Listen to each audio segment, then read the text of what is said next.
Hello there, and welcome to Life Beyond Seen, where curiosity settles in, the pace eases off, and even the darker corners of a subject are approached with a steady voice and a light left on.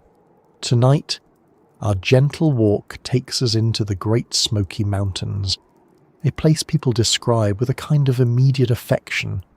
They talk about the blue ridgelines, the old forests, the cool air, the streams, the overlooks, the black bears seen at a safe distance when everyone involved is behaving sensibly, and the feeling that the world has stepped back half a pace and let the mountains keep their own order. It is one of the most visited national parks in the United States, drawing more than 12 million recreational visits in 2024, and the park itself covers more than 522,000 acres, with 848 miles of trail running through it.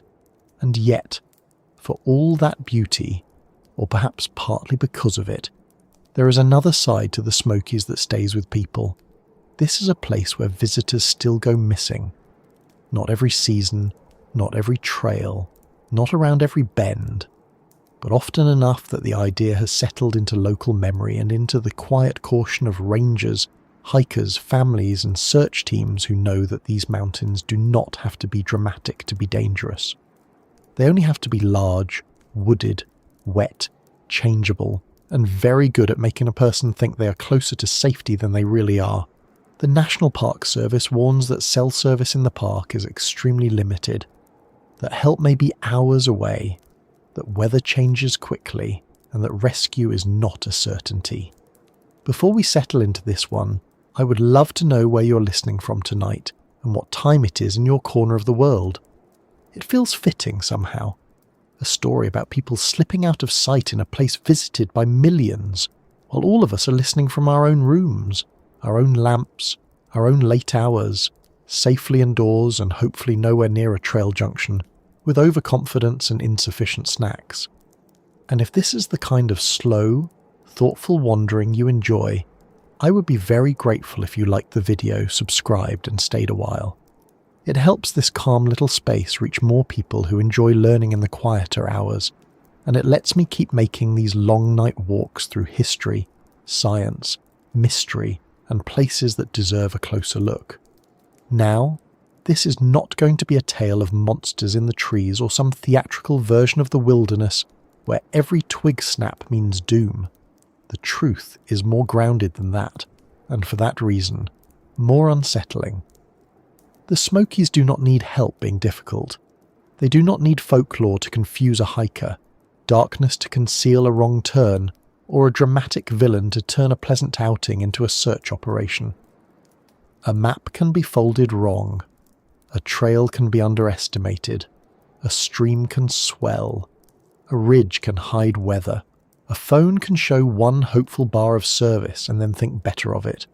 A person can decide they know the way back. A person can be right for half an hour and wrong for the rest of the day. That is part of what makes this place so compelling. At first glance, the Great Smoky Mountains feel familiar. They are not some remote ice field or desert basin that immediately announces itself as hostile. They are green, wooded, visited, photographed and loved. People come for waterfalls, scenic drives, old cabins, wildflowers, autumn colour and weekend hikes that sound manageable when spoken in a parking lot. The park has 150 trails, around 1,500 trail signs, more than 100 backcountry sites, and 74 miles of the Appalachian Trail within its boundaries. That sounds organised, and in many ways it is, but organisation is not the same thing as simplicity. A large trail system can guide you well, and it can also give you many more ways to make a decision you later regret. The Smokies sit across Tennessee and North Carolina, and what matters here is not just size, though the park is large. What matters is the way the land behaves. Forest closes in quickly, elevation changes matter, ridges interrupt sight lines, streams cut through valleys. Higher ground can be experiencing very different conditions from the lower areas, where a day may have begun under perfectly reasonable skies. The Park Service states this plainly. Clear skies in lower areas do not guarantee the same weather in the higher elevations. Spring weather can shift rapidly enough that sunny conditions give way to snow flurries in a few hours, and cool, wet, windy conditions can lead to hypothermia even in summer. That last part is worth sitting with, because it cuts through a common assumption. Many people think danger in the mountains arrives looking dramatic. They picture an obvious storm, a cliff edge, a sign that says do not proceed unless you have excellent judgment and perhaps stronger ankles than average. But trouble often begins in much quieter ways. You are a little damp.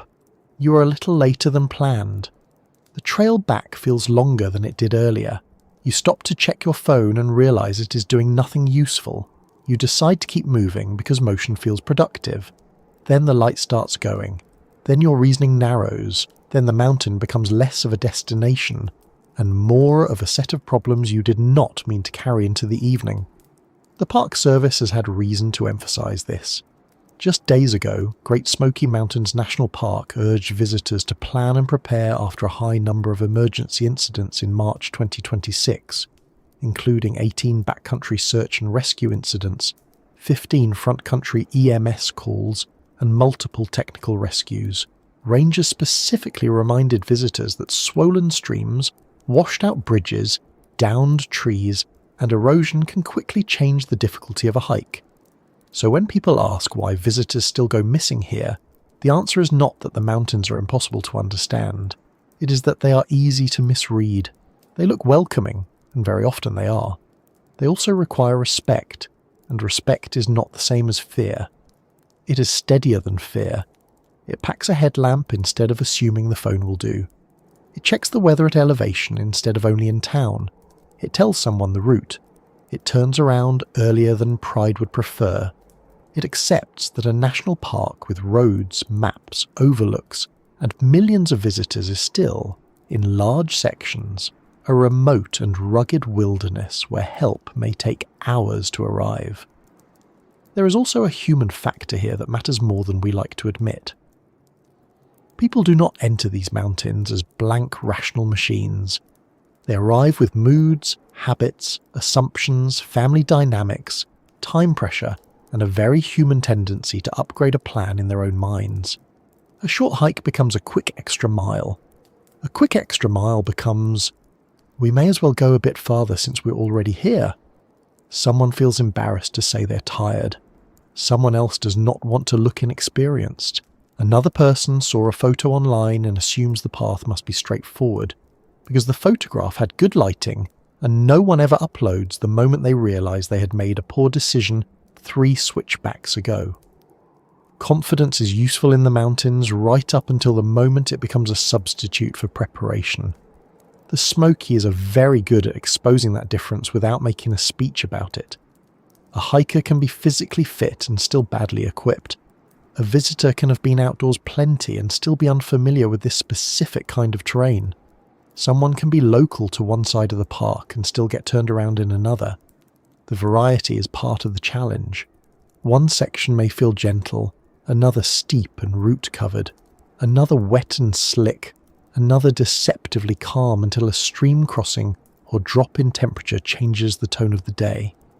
NPS hiking guidance for the park repeatedly stresses that trail difficulty depends not just on mileage but on elevation gain, terrain, and weather. Then there is distance, which mountains handle in a way that often annoys flatland intuition. 4 miles on paper is one thing. 4 miles after the wrong turn, or 4 miles when daylight is thinning, or 4 miles when your shoes are wet and you have begun rationing both water and optimism, becomes something else entirely. The mountains do not care how near the car looked on a map. They care how fast you can safely move through what is actually in front of you. And because the Smokies are so popular, they can lull a person into thinking they are always near help. This is one of the strangest features of heavily visited wild places. Crowds at the visitor centres and traffic near scenic areas can create a sense that you're never too far from civilization. But popularity does not spread evenly across a landscape. Large numbers of people can be concentrated in a few areas, while someone a short distance away, by road standards, is effectively alone in terrain that blocks signal, reduces visibility, and offers many ways to vanish from easy view. The Park Service is very direct about this too. For the most part, cell service in the park is non-existent, and visitors are urged to download offline maps or carry paper maps before heading out. It only takes one small error for that reality to matter. Miss a junction. Keep going past the turnaround point. Leave the marked trail for a better photo, a shortcut, a bathroom break, a glimpse of something through the trees, or the classic and unhelpful thought that says, "I'll just step over here for a second." In a forested mountain environment, over here has an ugly habit of becoming somewhere I can no longer place on a map. The moment you lose the trail, you also lose structure. You lose the thing that allowed your decisions to stay simple. Left becomes not left. Downhill feels promising until it is not. Water sounds useful until it leads you into harder terrain. Every choice starts leaning on judgment, and judgment is one of the first things to suffer when people become tired, cold, stressed, or embarrassed. That embarrassment may sound small, but it matters. Many people delay admitting they are in trouble. They do not want to overreact. They do not want to bother anyone. They do not want to be the person who needed help on a trail they thought was manageable. So they continue. They improvise. They tell themselves that the next bend will solve it. Meanwhile, conditions stack up. The light changes, temperature drops, clothes stay wet. The body spends more energy than expected. A person who would make excellent decisions at 2 p.m. begins making much poorer ones at 7:30. That is why so many mountain incidents, not only in the Smokies but there especially, can begin with something that sounds ordinary when first described. Overdue hiker, separated from companion, intended day hike, last seen near a trail, planned itinerary not completed. In February 2025, park officials publicly searched for overdue hiker Anne Houghton near Smokemont Campground, focusing efforts along several trails, and later reported that she was found deceased roughly a quarter-mile off in Low Creek Trail. In 2018, the park searched for Susan Clements after she separated from her daughter near Andrews Bald in the Clingman's Dome area. The search involved personnel from many agencies, helicopters, canine teams and drones in steep, rugged terrain before she was found deceased. Those cases are not mentioned here for drama. They matter because they show the same hard truth in a straightforward way. A person does not have to disappear under bizarre circumstances to become difficult to find in the Smokies. They only have to be in the wrong place after the wrong sequence of choices, weather, timing, and terrain. That is enough. And terrain, here, deserves more attention than it usually gets. When people picture being lost, they often imagine openness, vastness, a horizon. But the Smokies can be tight rather than wide. Dense forest limits visibility. Ridges and folds in the land break up movement and sound. In some conditions, even broader visibility can be affected by haze. The National Park Service notes that annual average visibility in the park has been about 25 miles compared with natural conditions of 93 miles, and in severe haze episodes visibility has dropped to under 1 mile. That does not mean a visitor will usually be enveloped in a wall of blindness, of course, but it does point to a larger theme. This landscape often withholds the kind of distance and clarity that make orientation easy. Even sound behaves differently than many people expect. Streams mask noise. Wind moves through trees unevenly. A voice does not always travel in useful ways through folds of terrain. If you think, surely someone would hear me, that may be true, or it may depend on where you are standing, who is nearby, whether water is running high, whether the weather is shifting, and how much energy you have left to keep shouting after the first 10 attempts prove less effective than optimism promised. And then there is the hour when the day starts thinning out. This is where a place can change character without changing location. The same trail, same trees, same slope, same mile marker, yet the whole situation feels altered because the margin for error narrows. The Park Service recommends carrying illumination and specifically notes that your phone does not count. That is such a practical little sentence. and also such a quiet rebuke to modern habits. Your phone does not count. It may be useful. It may even be wonderful. It may also die, fail to load a map, lose service, drain faster in cold conditions, or become something you stare at with increasing annoyance while the woods go dark around you. So tonight, as we begin moving deeper into this subject, the first thing to understand is that people still go missing in the Smoky Mountains for reasons that are ordinary enough to be unsettling. The park is vast, the trails are many, conditions change, cell service is scarce, help is not always quick, confidence gets ahead of preparation. Familiar-looking woods become much less familiar when light, weather and fatigue start rearranging the terms of the day. None of that is supernatural. None of it needs embellishment. It is simply the kind of place where beauty and difficulty sit very close together, and where one can distract from the other just long enough for someone to step into trouble before they have even realized they crossed the line. And because the Smokies are so beautiful, because they are so visited, and because people arrive wanting wonder rather than warnings, that line is easier to cross than most first-time visitors expect. The mountains do not announce it with a trumpet. They do not stop you at the trailhead and say, very politely, "You seem enthusiastic, but you're about to mistake popularity for safety." They let you in the way they let everyone in, and from there the landscape begins doing what it has always done, which is why, before we can talk about the disappearances themselves, it helps to look closely at the softer side of the trap, the part that makes people relax, smile, take one more photo and think quite sincerely that this place could not possibly turn difficult so quickly. There is a particular kind of danger that does not arrive looking dangerous at all. It does not bare its teeth, raise its voice, or make a grand entrance. It smiles, offers a view, gives you cool air and birdsong, and lets you believe you are somewhere deeply manageable. That is one of the Smokies' great talents. They are not merely beautiful in the obvious sense. They are beautiful in a way that makes people soften. People slow down, breathe more easily, take one look at a green ridge under soft light and think, quite reasonably, that this is a place to relax. That response is understandable.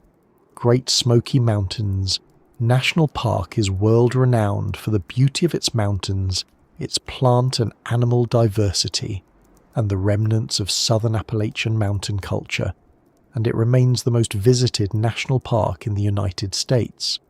In 2024, it recorded more than 12 million recreational visits. That popularity matters for more than bragging rights. It changes the mood in which many people arrive. A place visited by millions does not feel, at first glance, like a place that will let you get in serious trouble. The numbers themselves can create a false sense of reassurance.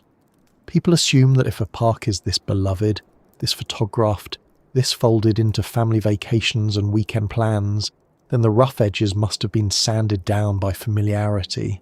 Surely the routes are clear. Surely the difficult parts are obvious. Surely the dangerous parts are fenced off, signposted, and kept at a polite distance from anyone wearing new hiking shoes and carrying a coffee from town. But the Smokies do not work that way. They are accessible without being simple, and famous without being tame. It helps to understand how the place introduces itself. The park covers 522,427 acres, almost evenly divided between Tennessee and North Carolina. It offers waterfalls, wildlife viewing, scenic roads, old cabins, grist mills, campgrounds, picnic areas, and hundreds upon hundreds of miles of hiking trails. On paper, it reads like an invitation. Feel the cool spray of a waterfall. Explore a historic mill. Look for elk in open valleys. Spend a day driving through hardwood forest and stop whenever the mood strikes. Even the official visitor language has that welcoming quality, because of course it does. This is a place people are meant to enjoy, and enjoy it they do. Families come for Cades Cove and its preserved buildings. Couples come for overlooks and morning fog. Photographers come for fall colour that rolls down the elevations over several weeks. Naturalists come for salamanders, birds, wildflowers, and the kind of biodiversity that makes the park famous even among people who do not usually get excited about trees. The Smokies are home to more than 13,000 documented animal species, around 100 native tree species, and over 1,500 flowering plant species. Nearly 95% of the park is forested, and about a quarter of that forest is old growth. That is not just scenic richness. It is visual abundance on a scale that makes people feel rewarded almost immediately. A place that rewards you quickly is easier to trust. That sounds obvious, but it matters. Some landscapes make you work before they charm you. The Smokies tend to do the opposite. You can get beauty from a roadside pull-off, from a short walk, from the first stream crossing, from a clearing where the ridges step away into blue distance. Auto touring is one of the park's major attractions, and the National Park Service describes it in terms that are easy to understand. Panoramic views, tumbling mountain streams, weathered historic buildings, and mature hardwood forests stretching to the horizon. That sort of experience teaches visitors, gently but persistently, that the park is generous. And once people have been taught that a place is generous, they often stop asking how strict it can become. It is also a place full of recognisable pleasures, and recognisable pleasures are calming. A waterfall is not an intimidating object in the human imagination. It is a destination. A grove of large old trees is not usually filed in the mind under imminent concern. It is filed under, "This will be nice." Historic cabins and mills suggest continuity, settlement, the old ordinary business of life. They give the landscape a human scale. The park preserves more than 90 historic structures, including houses, barns, churches, schools and gristmills, with some of the best places to see them being Cades Cove, Cataloochee, O'Connor-Lufty and the Roaring Fork Motor Nature Trail. When people move through places like that, they do not feel as if they are entering a blank wilderness. They feel as if they are stepping through a living museum with a very pretty roof. Even the wildlife can contribute to this softening effect, at least until common sense catches up. The park is famous for black bears, elk, and the synchronous fireflies at Elkmont. Those fireflies are so popular that the park uses a lottery system to limit viewing access because of the number of people drawn there. That says a lot. People will rearrange their schedules and enter a lottery for the chance to stand in the dark and watch tiny lights pulse through the woods. It is one of the most magical sounding attractions any park can offer, and I use that word carefully. Not supernatural, not mystical, just very effective at making the place feel wonder-filled rather than difficult. The same goes for old-growth groves like Albright Grove, where the trees are so large and buttressed that visitors are told they may feel as if they are in the tropics. That is not the language of threat. That is the language of delight. Then there is the name itself. The Smoky Mountains. It sounds gentle, soft-edged, atmospheric. It sounds like distance and haze and quiet weathered ridgelines. It does not sound like something impatient or severe. It certainly does not sound like the sort of place where one wrong decision can compound fast. Names matter more than we pretend. If this park were called Sharp Ridge National Test of Competence, a few more people might bring extra water and less optimism, but Smoky has a domestic calm to it. It sounds like a colour before it sounds like warning. The look of the place reinforces that calm. These are ancient mountains, worn down over enormous spans of time, rounded rather than jagged, green rather than bare, full of folds rather than sharp declarations. They do not present the dramatic, vertical intimidation of some western ranges. They look lived with, familiar. Even at their most impressive, they often appear approachable, like a landscape made for long drives, packed lunches, and stopping every so often to say, "Well, that's lovely," before getting back in the car. The highest elevations in the park reach 6,643 feet, while lower elevations sit around 875 feet, and that range shapes everything from weather to forest type to the progression of fall colour, but visually it can still all read as one continuous invitation if you are not trained to think in terrain. This is where beauty starts doing its quieter work. It makes variation seem harmonious instead of consequential. A stream beside the trail looks pleasant. It does not announce that it may run higher after rain or complicate a crossing. A shaded path feels merciful on a warm day.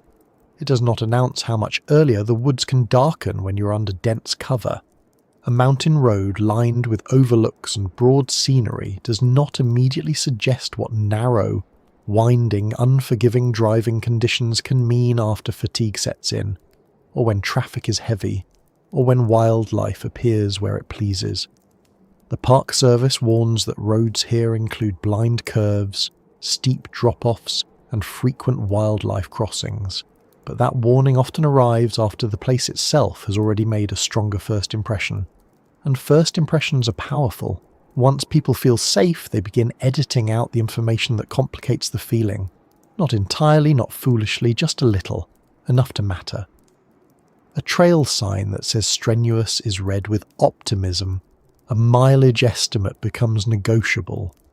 We'll see how we feel quietly becomes, we've come this far. This happens in all kinds of parks, but the Smokies are especially good at encouraging it, because the visual rewards keep arriving. There is always something else just ahead. Another stream bend, another patch of wild flowers, another view through the trees, another older, taller stand of forest. The park's hiking guidance stresses that trail difficulty depends on mileage, elevation gain, terrain, and weather, and that many trails are out and back rather than loops. That means the return trip is not some fresh, psychologically easy beginning. It is often the same effort, in reverse, when energy and daylight may already be reduced. The waterfalls are a good example of how beauty and misjudgment can sit very close together. Waterfalls are among the most sought-after attractions in the park, and many visitors build entire outings around them. But the prettiest photographs rarely capture what the route demanded. Ramsey Cascades, for example, is described by the park as the tallest waterfall in the Smokies, reached by a challenging 8-mile round-trip hike, with more than 2,100 feet of elevation gain. Even places framed as scenic rewards often require fitness, time, and honest planning. Yet the word waterfall itself tends to lower defences. It sounds leisurely. It suggests a destination with a payoff, not a route with conditions. The same can be said for old roads and motor trails. Roaring Fork, Cades Cove, Newfound Gap Road, Kauai, all of these names have become part of how people imagine a Smokies visit. There are places in the park where one can absolutely have a beautiful, controlled day without wandering into serious difficulty. That is important. The danger is not that every visit is a near miss. The danger is that many visits go so well and feel so easy that visitors unconsciously generalize from them. They begin to treat the whole park as if it shares the same level of forgiveness as the most accessible portions.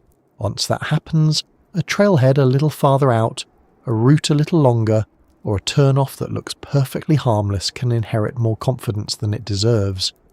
There is also a social softness to the Smokies. Plenty of people visit in groups, families, couples, friend circles, church outings, weekend travellers. That changes decision-making too. In a group, people tend to borrow security from one another. If no one else seems worried, worry feels excessive.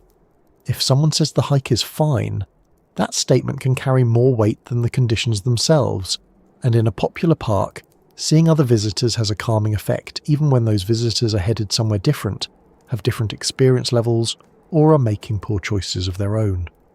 A stranger in athletic clothing walking confidently uphill is not actually evidence that your plan is wise. It is only evidence that strangers also enjoy confidence. The park's biodiversity contributes to this pleasant mood in ways that are almost unfair. The Smokies are often described as one of the most biodiverse places on the planet in a temperate zone, and even casual visitors pick up on that richness immediately. Birds call from multiple directions. Ferns and moss make damp places look softer than they are. Spring wildflowers encourage slow walking and photography. The forest feels inhabited in a reassuring way, as if the place is alive and functioning and therefore welcoming.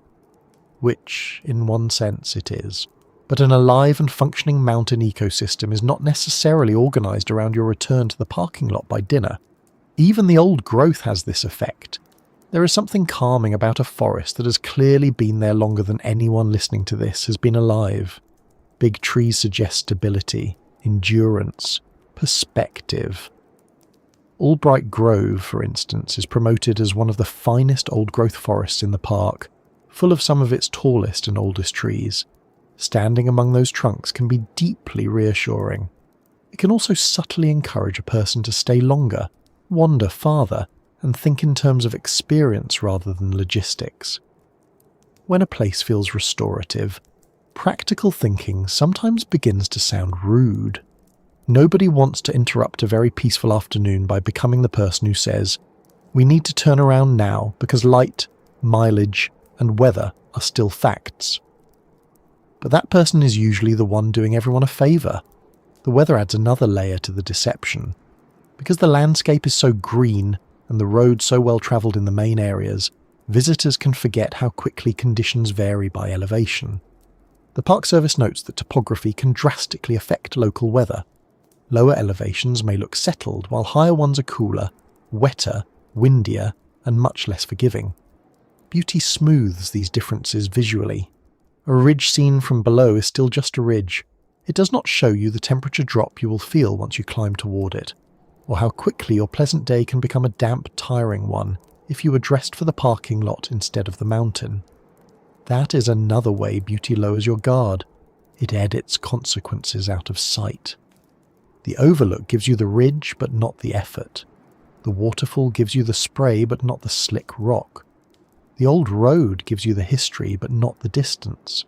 The shaded trail gives you the comfort but not the coming dark. The tourist volume gives you a sense of shared space, but not the reality of limited cell service once you leave the busier areas. The park's own guidance tells visitors to carry paper maps or offline maps, because cell service is mostly non-existent across the park. Yet a place can feel so socially present, so often photographed and discussed, that people unconsciously expect it to remain digitally present too. Then they step a little farther in, and the phone becomes decorative. That gap between feeling supported and actually being supported is important. The Smokies are full of signs of care. Visitor centres, maintained roads, trail signage, preserved structures, popular routes, safety pages, maps, parking systems, ranger advice. All of that is real. None of it means the mountains have become simple. It means the park has done excellent work welcoming millions into a complicated landscape. The welcome is genuine. The complication remains. There are 848 miles of trail and about 1,500 trail signs in the park. That sounds like order, and it is. It is also enough scale to make mistakes perfectly possible once people move beyond the easier spaces and begin trusting the mood of the place more than the facts of it. So when people still go missing here, this is part of the answer before anything dramatic has happened at all. The Smokies are lovely in a way that invites optimism. They offer beauty early and often. They mix culture, wildlife, roads, waterfalls and forest into one of the most welcoming mountain experiences in the country. They make the outdoors feel available, which is one reason so many people love them. But availability can be mistaken for ease, and ease can be mistaken for safety, and safety can be mistaken for permission to stop paying close attention. Once that happens, the next stage does not need to be spectacular. It only needs to be quiet.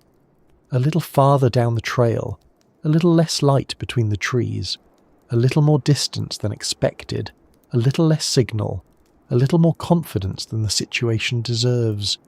And then the same forest that looked calm from the overlook starts doing something else entirely, because one of the Smokies' oldest habits is taking sound, distance and direction, and making them much harder to judge than they looked from the road. What makes the Smokies especially difficult once you're off the road and under the trees is not just that they are big, it is that they are very good at changing your sense of what big means. In a parking area, on a scenic drive, or from an overlook, distance feels broad and readable. A ridge is over there, a trail is on the map, the weather seems settled enough, the route looks manageable. Then you step into the forest and the scale changes. Great Smoky Mountains. National Park has 848 miles of trail across 150 trails, with elevations ranging from roughly 875 feet to 6,643 feet, and 96% of the park is covered by 8 major forest types. In other words, this is not a thin scattering of trees over gentle ground. It is a vast, layered, heavily wooded mountain landscape with many ways to lose line of sight, many ways to misjudge effort, and plenty of terrain between one clear idea and the next. Summer makes that even more pronounced. The park's own hiking guidance says that in summer, hikers are fully immersed in the dense greenery of the forest, which is a pleasant phrase right up until you think about what immersion really means when you're trying to orient yourself. Dense greenery is lovely when you're enjoying it, and much less lovely when you're trying to spot the trail you just stepped away from, find a landmark you thought you noticed 10 minutes ago, or understand whether the slope ahead is actually leading anywhere useful. The woods do not have to be hostile to become disorienting. They only have to be thick enough that your world shrinks to the next few yards, and in the Smokies that happens very easily. That shrinking of the world changes how people think about sound as well. In open country, or even in lighter woodland, many of us carry a quiet assumption that if something goes wrong we can shout, whistle, or make enough noise to be noticed. In the Smokies, that confidence can be badly misplaced. This is a park full of streams, cascades, wet drainages, steep folds in the land, and river corridors where moving water is not background decoration, but a constant physical presence. The Park Service warns that river levels can rise rapidly, and that even lower elevations can experience sudden flood conditions from storms far upstream, which tells you just how active and connected these waterways are. In practical terms, that means a voice does not travel through the landscape as neatly as many people imagine. Water eats sound, terrain interrupts it, trees break it up.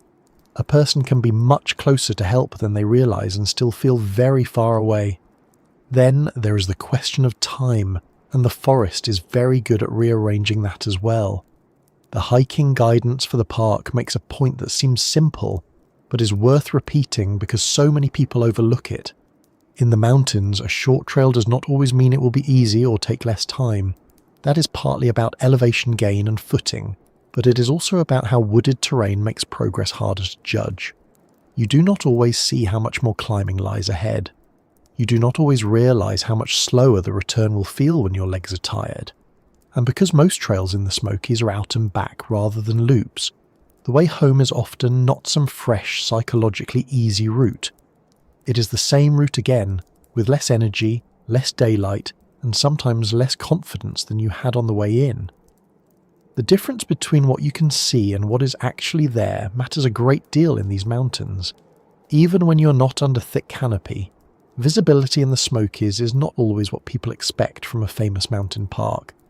The National Park Service notes that annual average visibility in the park is about 25 miles, compared with natural conditions of 93 miles, and during severe haze episodes it has been reduced to under 1 mile. That haze is usually talked about as a scenic issue, and rightly so, but it also reinforces a larger truth about the place. The Smokies often present themselves in layers. Distance softens, ridges fade into one another. Features that look close are not always close, and features that look easy to trace from one viewpoint become far less readable when you actually start moving through them.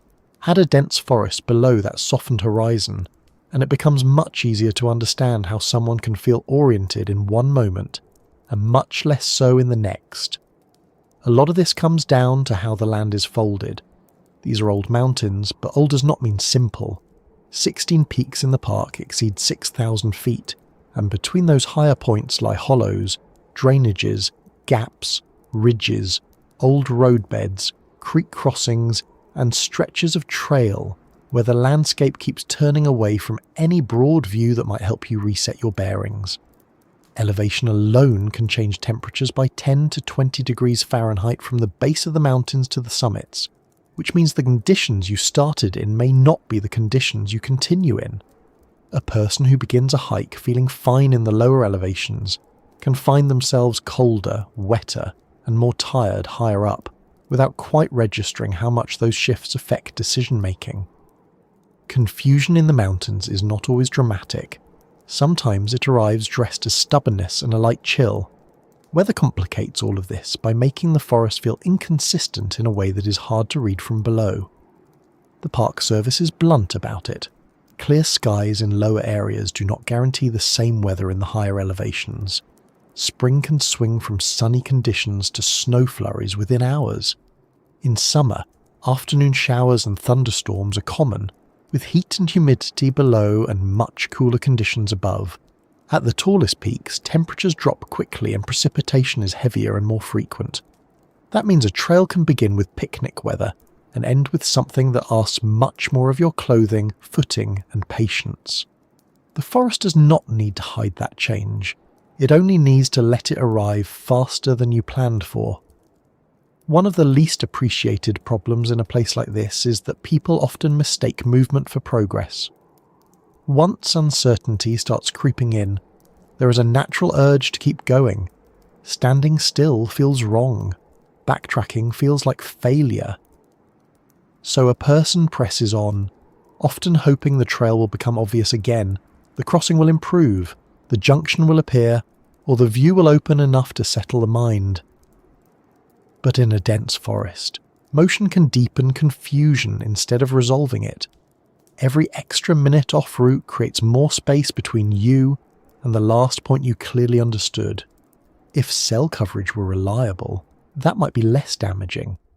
Yet the park's own FAQ says cell service is extremely limited and, for the most part, non-existent. In a landscape this wooded and folded, that turns a small navigational mistake into a very old-fashioned problem. You and the woods are suddenly having a conversation without modern translation. That lack of signal matters more than people realise because it removes the safety net many visitors now assume is simply part of being outdoors. A phone feels like a map, flashlight, emergency line, weather update, and second opinion all in one. In many places it is. In the Smokies, it can become a dead rectangle at the exact moment a person most wants reassurance from it. The park specifically advises visitors to download offline maps or carry a paper map from a visitor centre, which is not quaint nostalgia. It is an admission that once you're out in the park, especially away from the busier corridors, you should expect to be far more on your own than a modern visitor usually imagines. That shift from connected to disconnected is part of what makes the forest feel as if it swallows distance. It is not only the miles, it is the sudden removal of easy contact. Water adds another layer of misjudgment because it often looks manageable until it is not. The park repeatedly warns visitors about swollen streams, washed-out bridges, and unsafe crossings. Heavy rain can make stream crossings risky, and localized thunderstorms on higher peaks can create sudden flood conditions downstream even where no rain has fallen on you. That is the sort of detail people remember intellectually and still underestimate emotionally. A stream in a mountain forest looks like a reasonable thing. It sounds refreshing. It photographs well. What it does not do is explain, in advance and with sufficient firmness, how quickly it can cut off your route, or how much more complicated your choices become once a crossing is no longer safe. At that point, the forest has not only narrowed your visibility and muffled your sense of distance, it has also altered the map beneath your feet. The current cautions and closures in the park show just how physical those changes can be. Multiple trails have been closed or flagged for extra caution because sections were washed away, rock slides and debris blocked the route, footlogs and bridges were lost, and erosion damaged the trail tread. Those are not rare theoretical possibilities listed to make legal departments sleep better. They are present conditions that reflect what this landscape does over time and after storms. A route that sounds established can still be missing part of itself. A trail that exists on your map can still be altered on the ground in a way that matters. That makes the forest especially punishing to people who rely too heavily on memory, older trip reports, or the comforting thought that maintained trails will remain exactly as expected. Another reason the woods seem to swallow distance is that they interfere with the comforting visual markers people often use without realizing it. In a town, you know where you are, because streets, signs, buildings, noise and movement keep confirming your location. In a dense mountain forest, the environment repeats itself just enough to become unhelpful. Trees, roots, rocks, leaf litter, rhododendron, creek beds, switchbacks, trunks, moss, more trunks. That repetition is not total, of course, but it is similar enough that it becomes hard to distinguish one stretch from another unless you are paying close, trained attention. The park may have 1,500 trail signs and 4,800 wayfinding and regulatory signs overall, but those only help if you remain where they are. Once a person drifts off trail, even slightly, the amount of information available to them drops fast. Search and rescue figures from the park show how often ordinary-looking situations turn serious in this setting. On April 2nd, 2026, the park reported a high number of emergency incidents in March alone, including 18 backcountry search and rescue incidents, 15 front-country EMS calls, and several technical rescues and hoist extractions. That does not mean the park is chaos. It means the landscape has a steady ability to generate trouble when people misread it, underestimate conditions, or simply have a day where the woods take more than they give back. Search teams know what many visitors learn too late. In a large, dense, mountainous forest, "not far" is not a very useful phrase. A person can be near a trail and still be difficult to spot. They can be close enough to hear water and still far from a safe crossing. They can be only a short distance from help in straight-line terms and very difficult to reach in actual terrain. It is also worth noting that the forest changes character by season in ways that affect how easily people can orient themselves. In winter, the absence of deciduous leaves opens more vistas. In summer, the park says hikers are fully immersed in dense greenery. That means the same area can feel much more open at one time of year and much more enclosing at another. Visitors who have seen photographs from one season may unconsciously picture those conditions in another. A ridge that offered broad views in January may feel far more closed in by July. A route that looks straight forward in a full photo may behave very differently in wet spring growth. The woods do not play fair with assumptions borrowed from other months. None of this means the Smokies are uniquely sinister. It means they are a forested mountain park doing exactly what a forested mountain park does when humans bring modern habits, partial preparation, and a hopeful reading of the day into it. The trees cut sight lines. The ridges interrupt sound. The streams redraw routes. The weather changes by elevation. Cell coverage vanishes. Trail conditions shift. The landscape stays calm while your margin for error gets smaller, which is one reason it feels so deceptive. Trouble here rarely begins with panic. It begins with perfectly ordinary confidence moving through a place that does not offer wide, easy feedback when confidence turns out to be misplaced. And once a forest can do that, once it can make sound travel poorly, make distance feel wrong, hide the weather that is building above you, and turn a short mistake into a longer one before you have even decided whether it is really a mistake, then the next problem is almost inevitable. People do not usually get lost all at once. They get lost in stages, in small, ordinary decisions that seem harmless until the woods have taken enough information away that the next decision is worse than the last. One of the most misleading things about getting lost is how ordinary it feels at the beginning. It does not usually begin with a clear dramatic moment where a person stops, looks around and announces, "Well, this is unfortunate." More often it starts with a mild uncertainty that seems too small to take seriously. A path looks less defined than expected. A junction passes with more confidence than attention. The return time feels flexible. Someone assumes the trail will loop when it does not. Another person thinks the map in their head is better than the map in their pocket, which would be more convincing if the pocket actually contained a map. By the time the situation feels serious, several small decisions have already hardened into a problem. That is one reason people get lost faster than they expect in the Smokies. They are usually not measuring the right part of the process. They imagine getting lost as a single event, when in practice it is often a sequence. First comes a slight mismatch between expectation and reality. Then comes a decision to continue instead of reset. Then a second decision based on the first. Then a delay in admitting that the route no longer feels fully clear. Once that happens, time and distance begin working against you in a very practical way. The park's own hiking guidance stresses that trail difficulty in the Smokies depends on mileage, elevation gain, terrain and weather, and that most trails are out and back rather than loops. That matters because hikers often measure only the forward part of the day when making decisions, and the mountain quietly keeps the return trip waiting in full. A lot of trouble starts with the phrase, "it's probably fine." That phrase has ruined many very sensible afternoons. It tends to appear right at the point where a person still has enough options to solve the problem easily, which is why it is so dangerous. If the trail is a bit rougher than expected, it is probably fine. If the weather looks a little different farther up, it is probably fine. If the pace is slower than planned, it is probably fine. If the group is more spread out than is ideal, it is probably fine. Each use of the phrase buys temporary comfort, but it also delays a cleaner decision.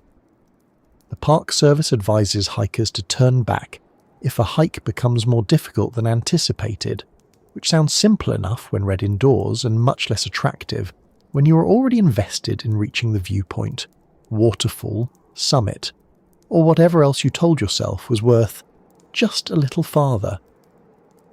Distance gets misjudged for very ordinary reasons. In daily life, people are used to distances that remain visually honest. A mile on a road is a mile you can mostly imagine. In a mountain forest, distance behaves differently, because the trail folds, rises, drops, narrows and slows you in ways that are not obvious from a simple number. The National Park Service points out that in the mountains, a short trail does not always mean it will be easy or take less time. That sentence deserves more respect than it usually gets. A trail can be short and still demanding.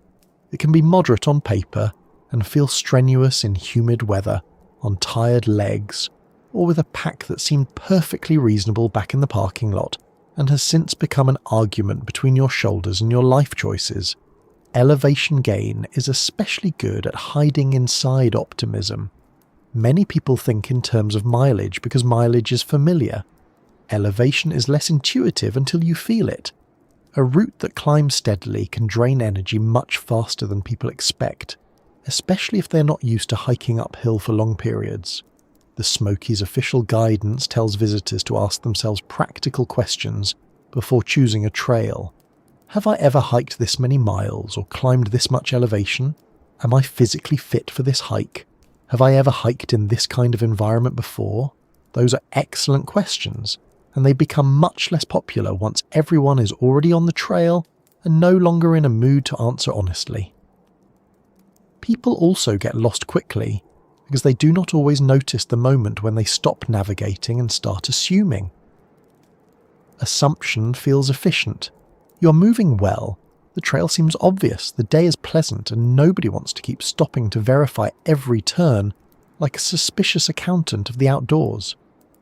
But assumption is fragile.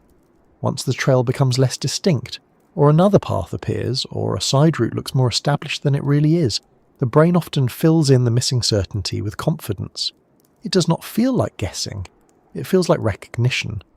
That is what makes it effective and dangerous at the same time. Groups are not always the protection people think they are. A group can be safer, of course. More eyes, more supplies, more chances that someone packed the useful thing everyone else forgot. But groups also have habits that speed up mistakes. The slowest or least experienced person may not want to admit they are struggling. The most confident person may set the tone even when they are wrong. People assume someone else is keeping track of the route. and if one person looks sure of the way forward, uncertainty can become socially awkward. The Park Service tells groups to let the slowest hiker set the pace and to always stay together on marked trails. That advice sounds almost too obvious to matter, yet it exists because people repeatedly fail to do exactly that. Separation happens faster than many visitors expect as well. It rarely looks dramatic. One person stops for a photograph, another adjusts a pack. Someone takes a bathroom break. A quicker hiker rounds a bend and assumes the others are right behind. Then the trail branches, or sound from water covers voices, or the people behind slow down just enough that the visual link is gone. In a place with dense forest and winding trails, just ahead can become not visible at all very quickly. Once that happens, each person may start making reasonable sounding choices based on different assumptions. One waits, another continues, one backtracks, another takes what looks like the main path. Nobody thinks they are creating a search problem. They think they are solving a temporary inconvenience. Time of day is another quiet accomplice. Many visitors start later than they should because the morning is busy. The drive took longer than planned. Parking was frustrating. Breakfast became an event, or someone insisted on one more stop because we're here anyway. By the time boots hit the trail, the margin for delay is smaller than anyone admits. Then the trail takes longer than expected, which it often does, and suddenly a hike that began as a comfortable daytime outing is leaning toward evening. The park's safety guidance specifically says to keep track of time and distance, and to set a turnaround time if the trip is taking longer than planned. That is not because rangers enjoy spoiling people's fun. It is because daylight is one of the simplest safety margins hikers have, and many people spend it as if they have more than they do. There is also the modern problem of false backup plans. A surprising number of people now treat a phone as a solution rather than a tool. If things get confusing, the phone will sort it out. If the hike runs late, the phone flashlight will do. If there is a problem, someone can call. The Smokies are not especially cooperative with that plan. The National Park Service says cell service is extremely limited, and its list of essentials for hiking states very plainly that illumination means a flashlight or headlamp, and that your phone does not count. There is something wonderfully stern about that sentence. Your phone does not count. It is the kind of sentence that sounds almost rude until you're in the woods after sunset holding 6% battery and learning humility at a brisk pace. Weather accelerates confusion in a way people often underestimate because it changes the body before it changes the plan. The Smokies have strong local weather variation, with temperatures often differing by 10 to 20 degrees Fahrenheit from base to summit, clear skies below not guaranteeing the same above, and frequent afternoon showers and storms in warmer months. A person who is damp, chilled, overheated, or simply worn down by humidity does not think as clearly as they did at the start. Decision-making narrows. Navigation becomes more emotional. Instead of asking, what is the smartest route? People start asking, what is the quickest way out? Those are not always the same question, and the quickest looking answer in mountain terrain has a bad habit of being the one that produces the longer problem.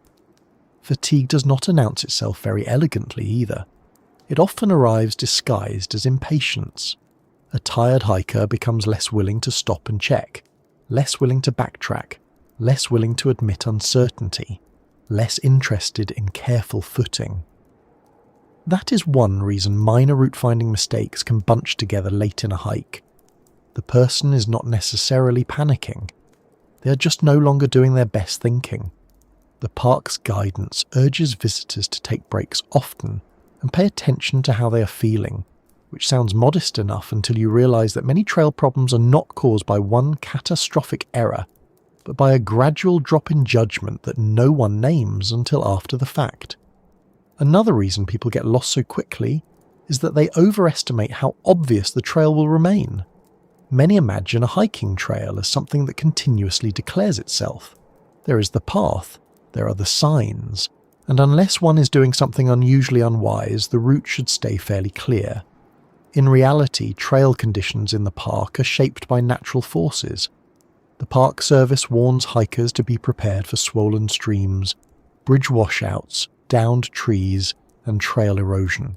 A maintained trail is not a fixed hallway through the woods. It is a route through changing terrain. If a section is washed out, obscured, braided by foot traffic, cluttered by debris, or simply less distinct than expected, hesitation can turn into improvisation very quickly. And improvisation is often where getting lost picks up speed. People also mistake familiarity with competence. Someone may have hiked elsewhere for years and still be badly matched to conditions in the Smokies. Another person may be fit enough for the mileage but not for the footing, humidity, climb, or wet conditions. The park specifically asks hikers to consider whether they have ever hiked in that type of environment before, and whether the weather is too hot, cold, or humid to attempt the hike. That is a useful correction to the very common belief that general outdoor confidence automatically transfers to every trail system. It does not. Knowing how to move through one kind of landscape is not the same as reading another well. There is an emotional side to this too, and it is not flattering, which is probably why it matters. Pride speeds people into trouble. Not always big pride. Sometimes it is the small kind, the ordinary kind, the kind that simply does not want to look inexperienced in front of companions. A person does not say they are tired because the others seem fine. Someone does not mention they are uncertain because they do not want to be the anxious one. Another keeps going because turning back feels like wasting the day. This is not villainous behaviour. It is ordinary social behaviour in a setting that punishes it more efficiently than a city sidewalk would. In a city, mild pride may cost you an uncomfortable pair of shoes and a late lunch. In a mountain park, it can buy you darkness, confusion, and a call for help that you could have avoided 2 hours earlier. Crowds can mislead people as well. Because the Smokies are so heavily visited, many assume that being in a popular park means being near assistance.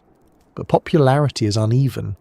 A busy trailhead, scenic drive, or visitor centre does not mean the trail itself will remain crowded enough to feel safe or straightforward. The park's recent warning after a spike in emergencies made this point in practical terms. Rescue is not a certainty. Even experienced hikers can run into trouble, and conditions can change quickly enough that turning back is sometimes the smartest choice. That is the opposite of the comforting story many visitors tell themselves, where the park is so frequented that problems will stay small. Then there is the simple human tendency to commit once effort has been invested. The longer people have been hiking, the less they want to reverse the plan. Psychologists call this escalation of commitment. Hikers usually call it, "We've come this far." It sounds sensible, it feels efficient. It is often the exact moment when things start accelerating in the wrong direction. Because once the day has already required effort, fuel, driving, planning, parking, and sweat, turning around can feel emotionally expensive. Continuing feels cheaper, even when it is not. The mountain does not care which option feels better in the moment. It only cares which one leaves you with enough daylight, energy, route clarity, and weather margin to get back without trouble. What makes all of this so effective in the Smokies is that none of these errors seem large enough by themselves to justify alarm.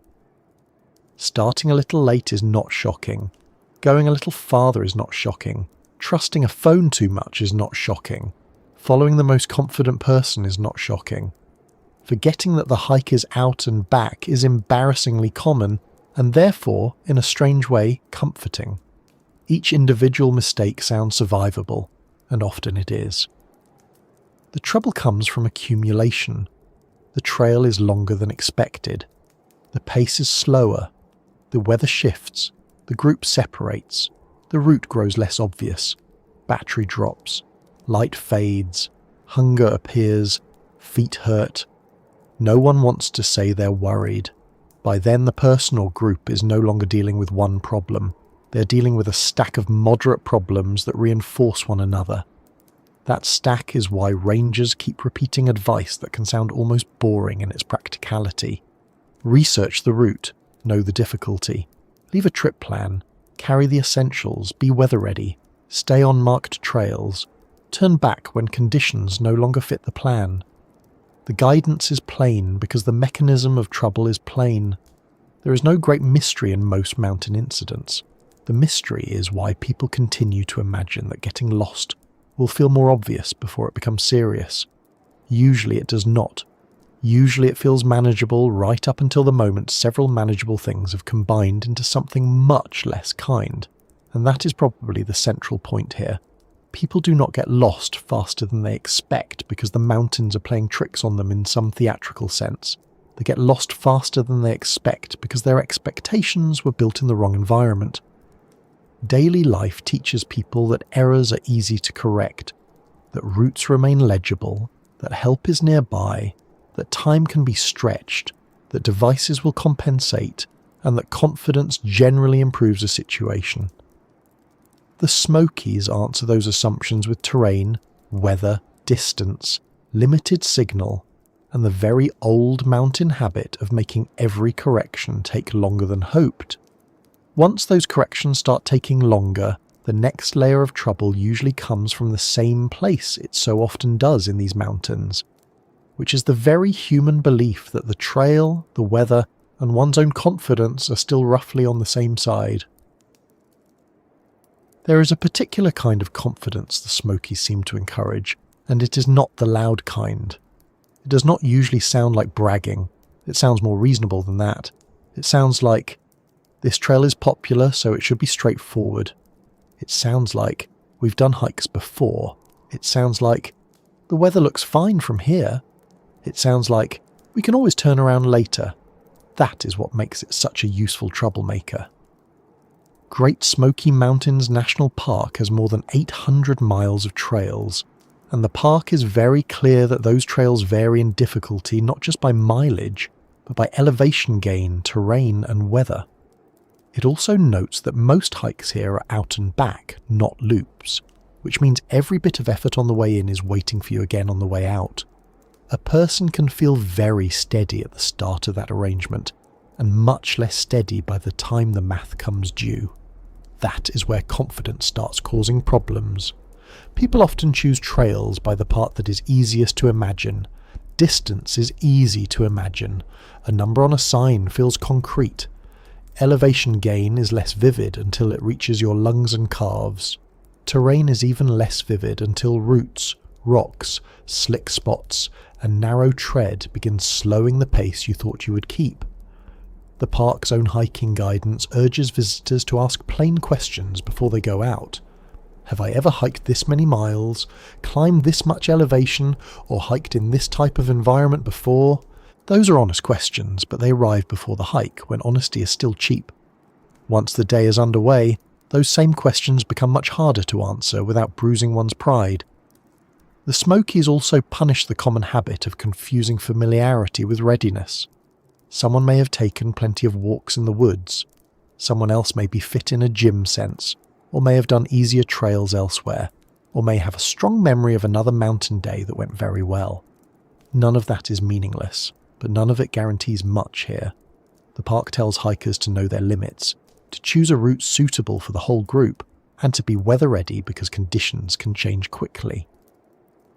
Those instructions exist precisely because the area feels welcoming enough that visitors often assume broad competence will carry them through specific problems.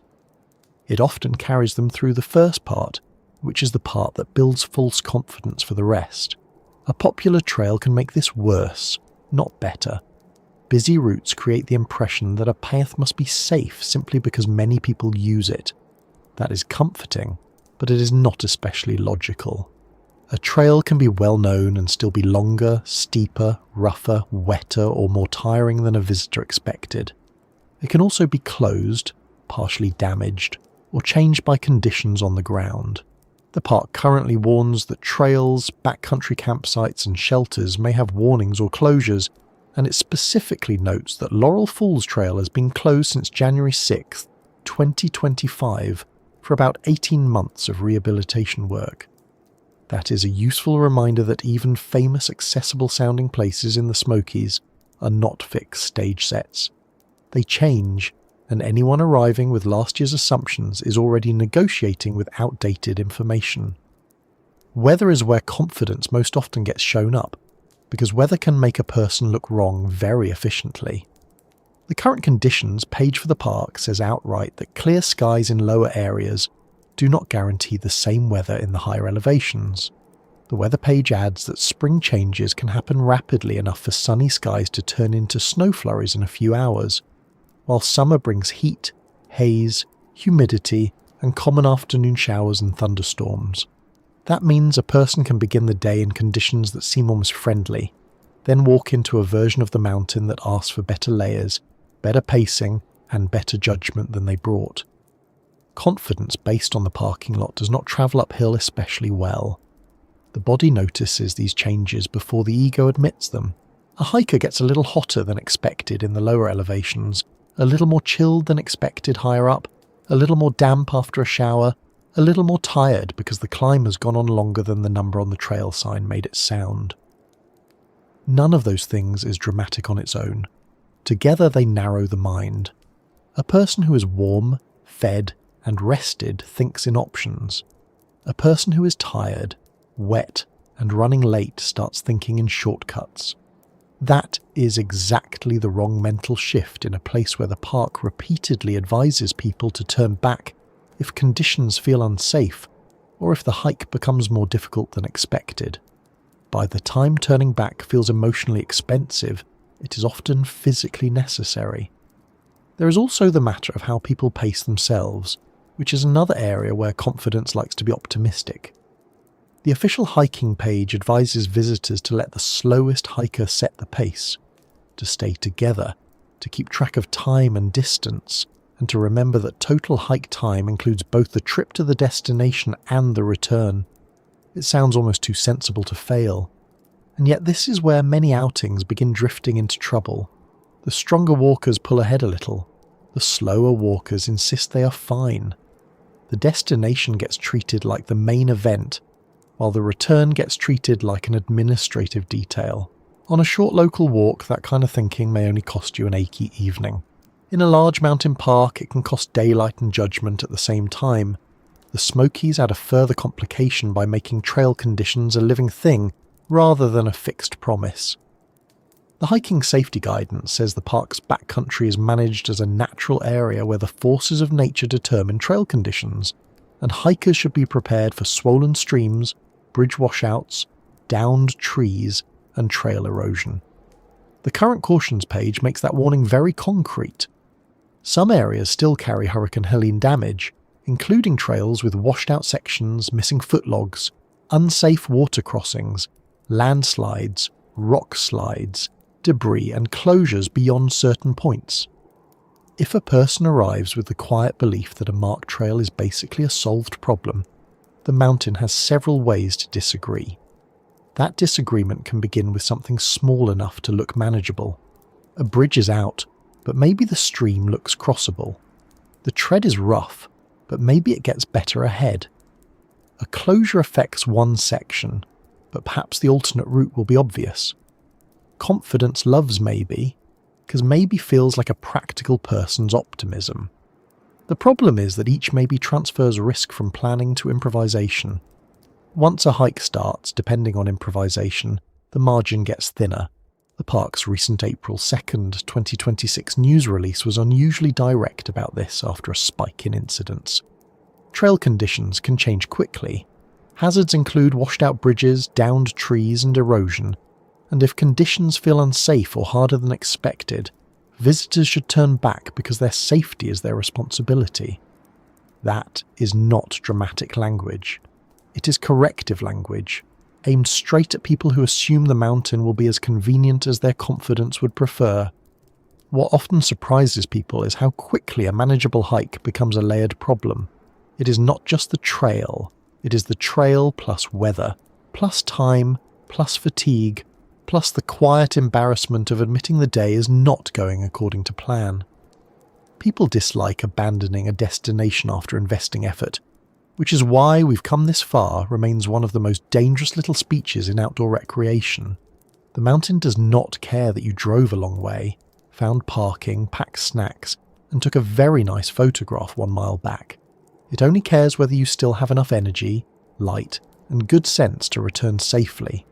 The park's guidance to have a plan B is there for precisely this reason.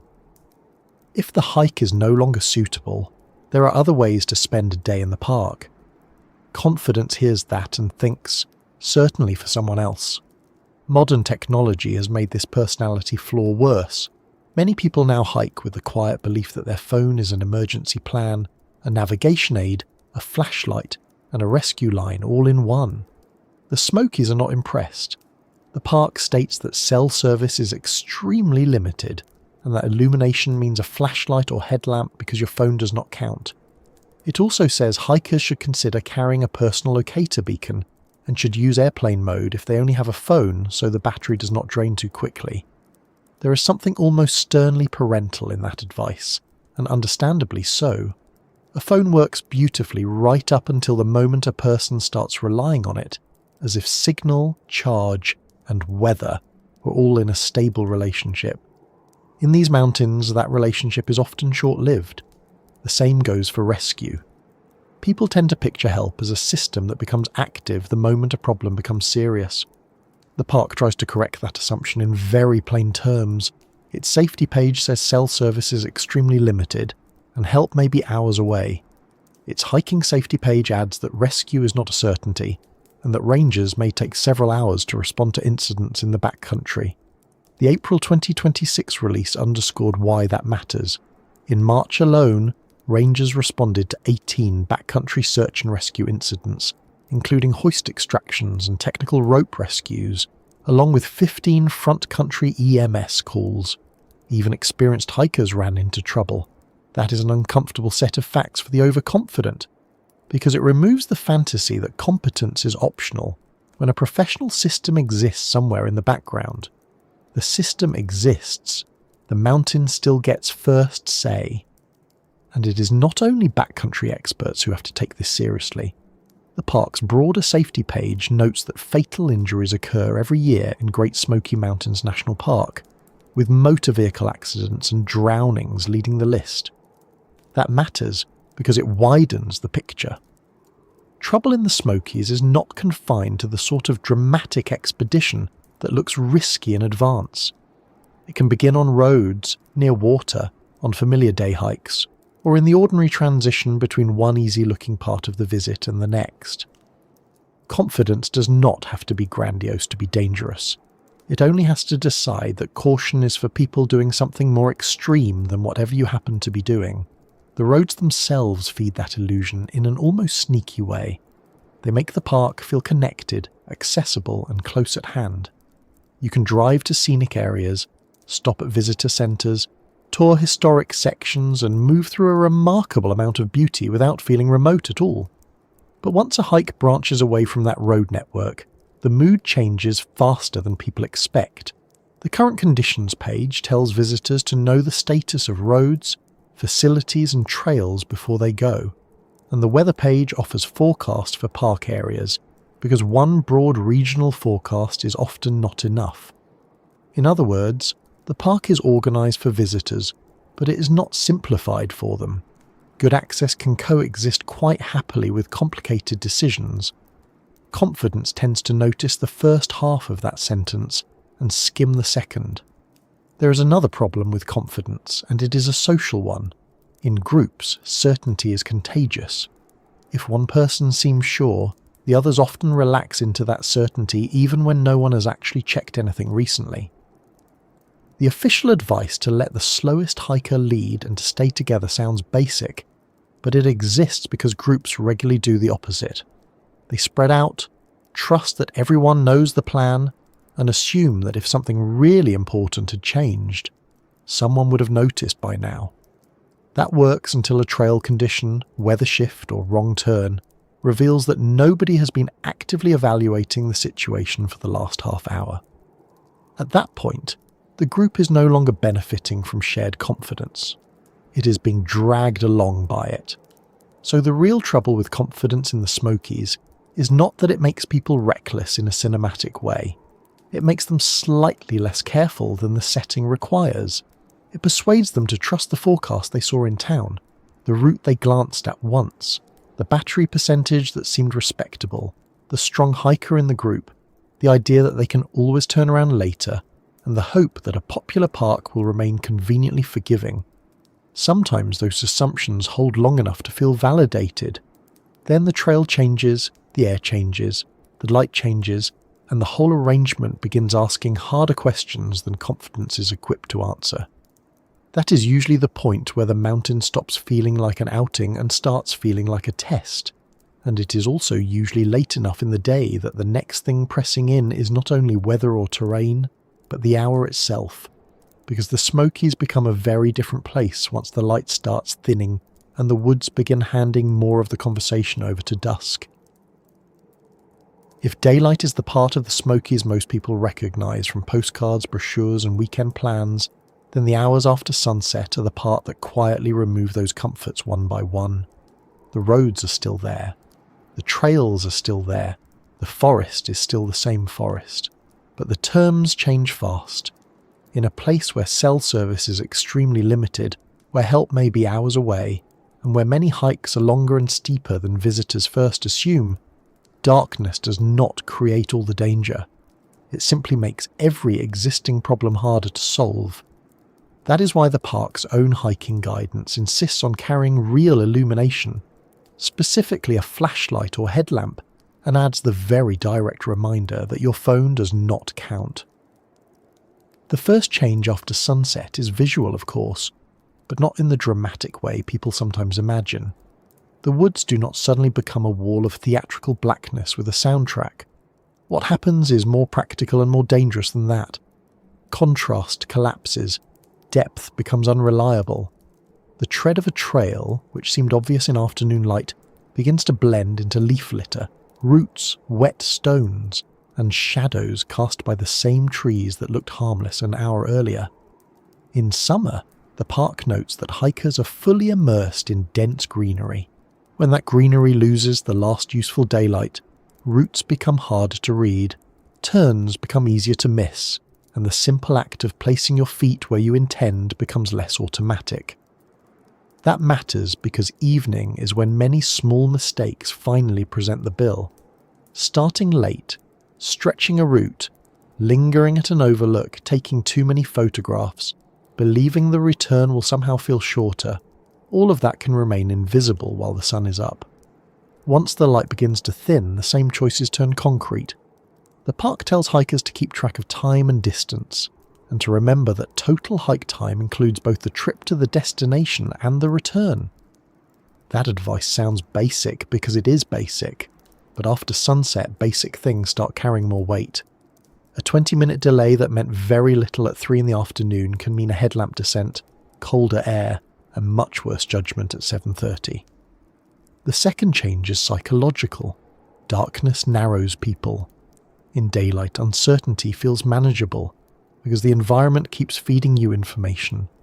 You can scan ahead, notice landmarks, compare the ground to the map in your mind, and decide whether a route still feels right. After sunset, the radius of useful information shrinks to whatever your light can actually show. That pushes people toward a more reactive style of movement. They stop navigating the landscape and start solving the next 10 feet. That can be enough to get down a familiar trail carefully. It is much less effective if a person is already uncertain about the route, tired, wet, or embarrassed to admit they are no longer fully sure of where they are. The park repeatedly advises visitors to leave a trip plan, carry navigation tools, and have a way to communicate, because once things start going wrong in the backcountry, rescue may take several hours. Cold becomes a bigger factor than many visitors expect as well. The Smokies can vary by 10 to 20 degrees Fahrenheit, from mountain base to top, and clear skies in lower areas do not guarantee the same conditions in higher elevations. That means a person who ends a hike after dark may be dealing not only with less visibility, but with air that is notably colder than what they dressed for in the parking lot. In the higher reaches, where rainfall is heavier and conditions can shift quickly, a mild delay can become a problem of exposure. The dangerous part is that people often do not notice the change all at once. They just become a little slower, a little stiffer, a little less interested in stopping to think carefully.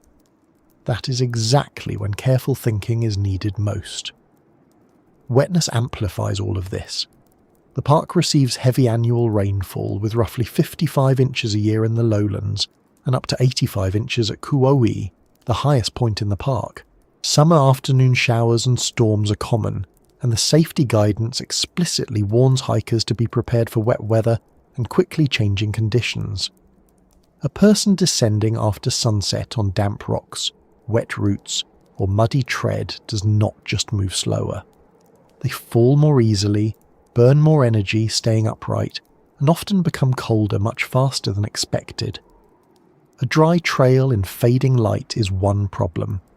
A wet trail in fading light is an argument with gravity that usually favours the mountain. Then there is water. In daylight, streams and rivers are part of what make the Smokies feel alive and inviting. At night, they become harder to judge. Moving water is louder, crossings are less readable, and the consequences of a slip rise quickly, because wet boots, soaked clothes, and cold air make everything else worse. The park's hiking safety guidance warns that hikers should be prepared for swollen streams and bridge washouts, and its water safety information notes that river levels can rise rapidly, even from storms upstream that you may not see where you are standing. After sunset, those warnings carry more force because even a crossing that might have been manageable in daylight becomes less certain when you cannot clearly read depth, footing, or current. Animals are another piece of the after dark picture, though not usually in the dramatic way people like to imagine. The park's black bear guidance is firm and practical. Keep your distance, secure food, never run, and if a bear approaches or follows you, change direction and stand your ground if necessary. Separately, park information for Gateway volunteers notes that bears are most active at dawn and dusk. That does not mean every night hike is a bear confrontation waiting to happen. It means the transition hours around sunset are part of the time when wildlife is more active, and tired visitors moving quietly, carrying food or paying less attention than they should are not operating in the safest version of the park. After dark, people also tend to misread sound, distance, and movement, which makes every wildlife encounter feel larger in the moment than it might in daylight. The road system changes character too. During the day, roads can make the Smokies feel accessible and close at hand. After dark, the same curves, drop-offs, narrow shoulders, and wildlife crossings become a different kind of test. The park's safety page specifically warns drivers to slow down, use pullouts, and watch for animals on roads. In a place where visitors may already be tired from hiking, eager to get out, or distracted by the relief of finally reaching the car, driving can become its own hazard rather than the comforting end of the day. The mountain does not always separate one kind of risk neatly from another. A difficult descent can be followed immediately by a difficult drive. One reason after sunset is so effective at exposing problems is that it strips away the illusion of abundance. In daylight, people feel they have time, options, and energy to spare. There is another trail junction ahead, another look at the map, another chance to sort this out. At night, those spare margins vanish. A wrong turn costs more because backtracking is slower. A missing sign matters more because scanning for it takes longer. A weak flashlight matters more because poor lighting turns every route into a decision. The park's guidance to carry the essentials, including navigation, insulation, illumination, food, and emergency shelter, is really guidance about preserving options. Darkness is what reveals whether a visitor actually brought any. There is also a social change after sunset. Groups often stop functioning as well once everyone is tired, and visibility is poor. The stronger hiker wants to keep moving. The slower hiker falls behind. The most confident person tends to become more decisive, not necessarily more correct. The person who is cold or anxious may stop speaking up, because nobody wants to be the one who delays the group further. That is why the park's hiking page says groups should stay together and let the slowest hiker set the pace. It sounds like gentle advice for a pleasant afternoon. At night, it becomes a serious rule. Separation that seemed annoying in daylight becomes much more consequential when voices do not carry well. Paths look similar, and every minute alone increases stress and the chance of a bad decision. Darkness also changes what people are willing to admit. During the day, saying, "I'm not sure this is right," feels inconvenient. At night, it can feel embarrassing, because the group is already committed, already late, already dealing with reduced options. So people continue a little too long before saying the obvious thing. They tell themselves the trail will open up. They assume the next bend will make sense. They hope the path will look more familiar any minute now. This is one reason getting lost can accelerate after sunset.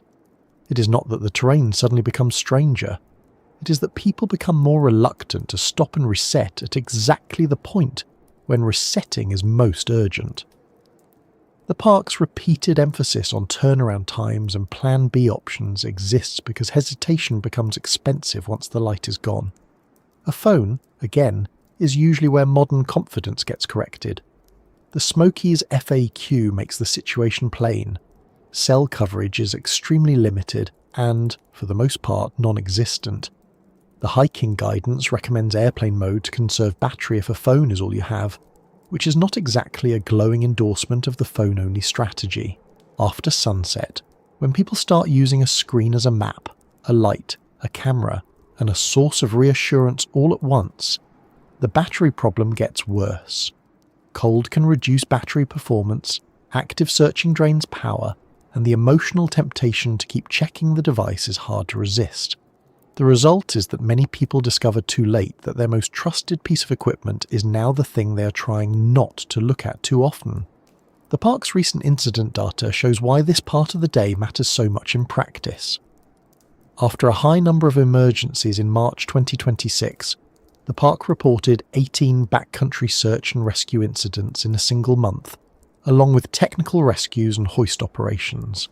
That does not mean all of them began after sunset, but it does underline a broader truth. The margin between a manageable outing and an emergency is not large in these mountains, especially when trail conditions, weather and timing line up badly. Rangers had reason to remind visitors that hazards such as washed-out bridges, downed trees, and erosion can quickly make a hike more difficult than expected, and that if conditions feel unsafe, people should turn back. Those are daytime warnings with nighttime consequences. Some of the after-dark danger comes from how quickly the park stops feeling public. In the afternoon, a heavily visited national park can seem socially reassuring. There are cars at trailheads, people at overlooks, staff at visitor centres, activity on the roads. After sunset, especially away from campgrounds and main corridors, that human layer thins out. You're left with the actual shape of the place, which is a large mountain landscape with limited connectivity and long distances between straightforward solutions. That is not sinister. It is simply much less forgiving than the daytime version many visitors carry in their heads. The same park that welcomed millions of people through scenic roads and popular trails becomes, by evening, a place where a single person with poor light and poor timing can feel very small, very quickly. Even campgrounds, which are among the most structured parts of the park, quietly acknowledge this. Campground information recommends flashlights, lanterns, or headlamps after daylight hours, and quiet hours in developed campgrounds begin at 10 p.m. That's a small detail, but it reflects the larger pattern. Night in the Smokies is not treated casually, even in the most managed areas. The park expects people to prepare for darkness, because darkness changes movement, safety, and ordinary routines. If that is true in a campground, it is certainly true on trails, in parking areas, and along lesser used roads where a visitor may be running late and still telling themselves they are almost out. Another practical problem after sunset is that accidents become more expensive to fix. A twisted ankle, a wrong step, a missed switchback, a stumble on a route, these are unpleasant at any hour. At night, they carry immediate consequences for pace, warmth, morale, and route finding. A person who is injured in daylight may still have enough light and composure to manage the problem, improvise carefully, or help others help them. At night, the same injury can pin a group in place, slow everyone badly, or force a decision about whether to send someone ahead for help in a park where the official guidance repeatedly warns that communication options are limited and response may take time. Once more, darkness is not creating the problem. It is amplifying every cost attached to it. There is also a plain emotional truth that matters here. The woods after sunset feel different because humans are not especially good at pretending otherwise. Even sensible, experienced people become more alert when the light is gone and the trail edge is uncertain. That alertness can be useful, but it can also turn into haste. Haste is one of the worst companions a mountain path can have. The park's safety language is quiet and repetitive for a reason. Plan ahead, use good judgment, stay on marked trails, carry the right gear, check conditions, be weather ready. Those are not dramatic slogans. They are attempts to keep visitors from meeting the night version of the Smokies with nothing but daylight assumptions. So by the time the sun is down, the real issue is rarely just that it is dark. The issue is that darkness arrives on top of everything else the Smokies have already been doing all day. The forest has been shortening sight lines. The elevation has been changing temperatures. The weather has been making its own plans. The streams have been redrawing crossings. The trails have been demanding more than the numbers suggested. Confidence has been spending daylight as if more were available. Then sunset comes along and clears away the last generous assumptions. What remains is the actual situation. The gear a person carried, the time they have left, the route they truly know, the company they are with, the signal they do not have, the help that may take hours. And once a visitor or a family or a group fails to come back when expected, the mountain passes the problem to a different set of people entirely, because after the hikers stop moving with confidence, the next movement in the story usually belongs to radios, boots, headlights, and the long quiet work of search teams and the people left waiting for news. When people talk about someone going missing in the Smokies, they often focus on the person who disappeared, and that is understandable. The missing person is the centre of the story. The family is where the pain sits. The uncertainty is what keeps everyone awake. But once a hiker does not return, once a car remains in a trailhead lot longer than it should, once a campsite stays undisturbed or a planned check-in never happens, another group quietly steps into the picture. Search teams arrive, rangers begin sorting facts from guesses, radios start carrying short practical sentences, and a place that looked like a weekend destination turns into a work site. In Great Smoky Mountains National Park, that shift is not rare enough to feel theoretical. On April 2nd, 2026, the park said rangers had responded in March alone to 18 backcountry search and rescue incidents, 15 front country EMS calls, and 5 backcountry 911 calls resolved through phone contact, while reminding visitors that rescue is not a certainty. That phrase, rescue is not a certainty, is one of those sentences that looks almost too plain on the page. It does not sound dramatic, it sounds administrative. But it tells you something important about how searches in the Smokies begin.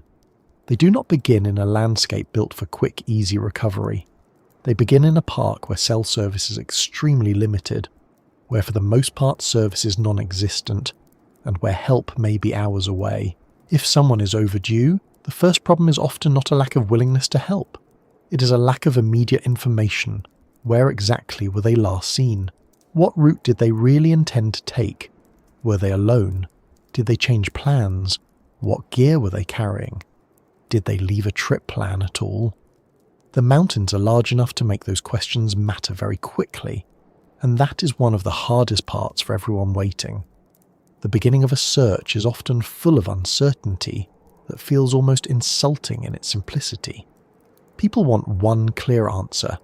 Instead, they get fragments. A vehicle was found here. A planned itinerary covered these trails. The last confirmed sighting was at this time. The The phone is unreachable, the weather changed, the trail network branches in several directions.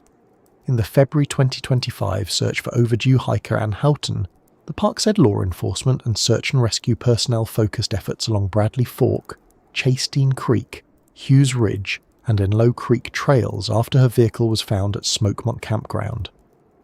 That is already a lot of ground, and it was based on a known starting point.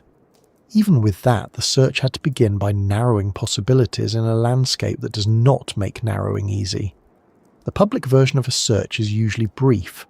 A flyer, a release, a request for information, maybe a physical description, and the last place someone was known to be. The working version is slower and less cinematic. Searchers have to turn uncertainty into zones, routes, time windows, likely behaviours, terrain problems, and practical priorities. They think in drainages, junctions, ridgelines, creek crossings, trailheads, steep drop-offs, and places where a tired or injured person might try to head downhill, because downhill feels like it should lead somewhere useful. In a park where elevations range from about 875 feet to 6,643 feet, with temperatures varying by 10 to 20 degrees from base to summit, and where trails differ widely in exposure, elevation gain, and difficulty, those calculations are not tidy. They are grounded, careful, and constantly corrected as new information comes in. That is why search operations in the Smokies often involve more than just a few rangers walking down a trail with flashlights. When Susan Clements went missing in September 2018 from the Clingman's Dome area, the park later said the large-scale operation included trained searchers, canine teams, helicopters, and drones with advanced technology from around 50 local, state and federal agencies and professional search and rescue groups. Her body was eventually found off-trail in a rugged, heavily wooded area of the Huggins Creek drainage, about 2 miles from Clingman's Dome parking area and 3/4 of a mile south of the Appalachian Trail, after what the park described as an extensive week-long search. That is not a failure of effort. It is a measure of what the terrain can do to a search even when many trained people and multiple agencies are involved. The phrase heavily wooded area matters there. It's easy to hear 2 miles from the parking area and imagine something frustratingly close, almost within reach. But in the Smokies, close in straight-line terms and easy to find are not the same thing.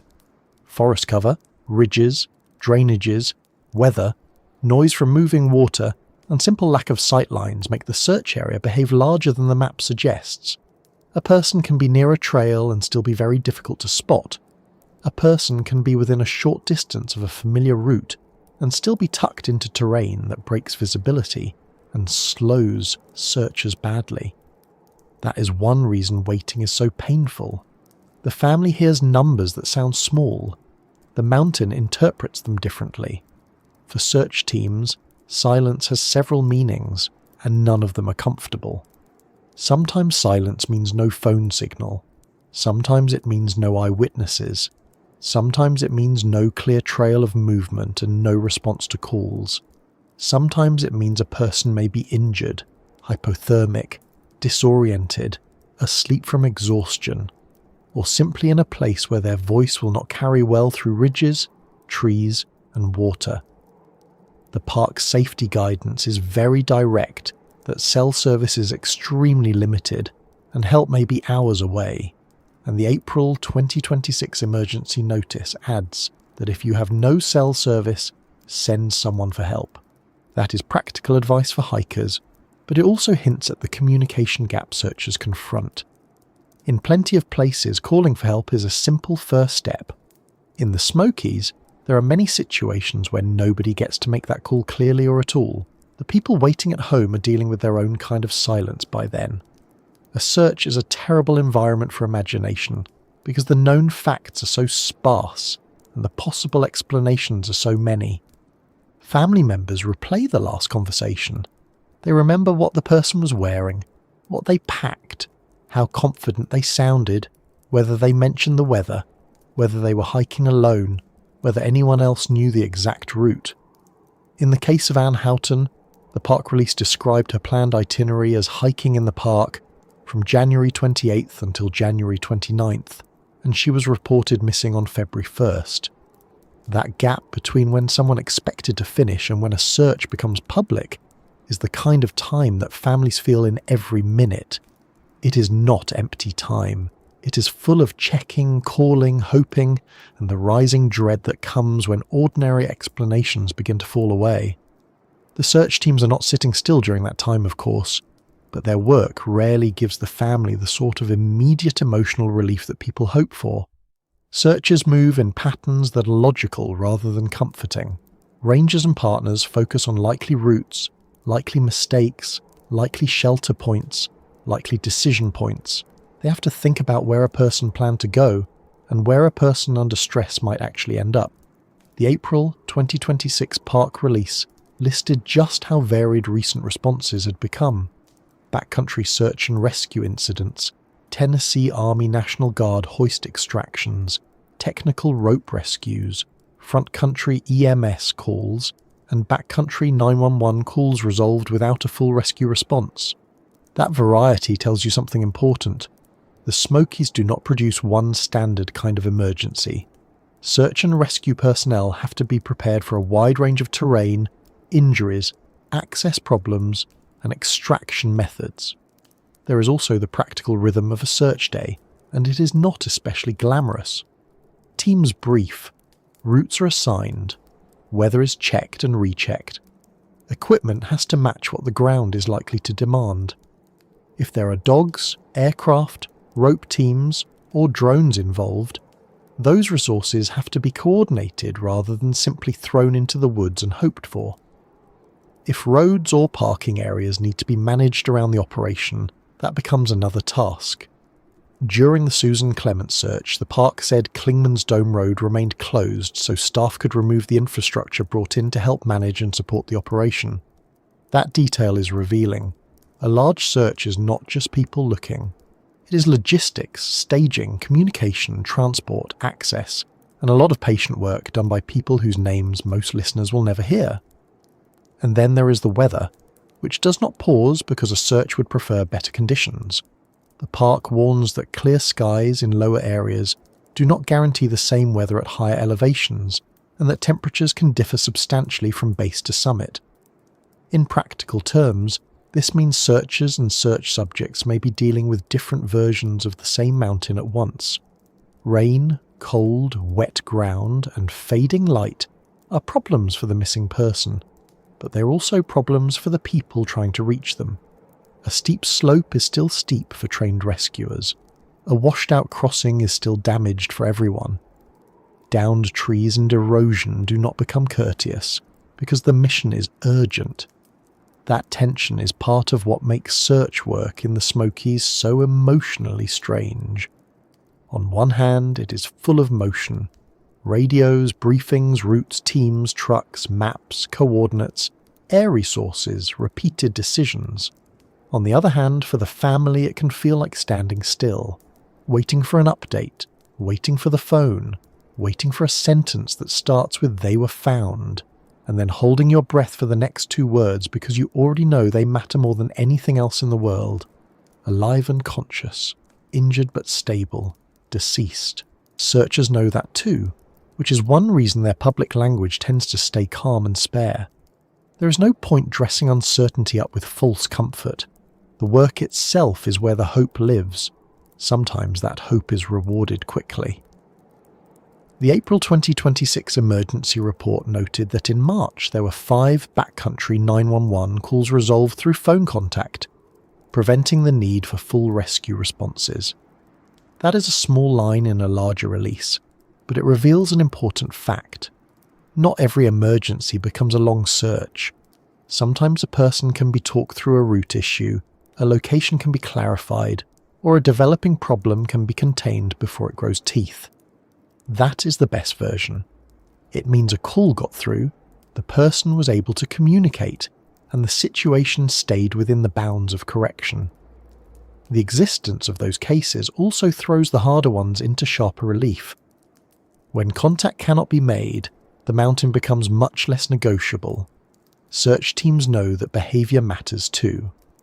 A lost person rarely sits at the centre of a neat geometric circle, waiting to be found like a useful teaching diagram.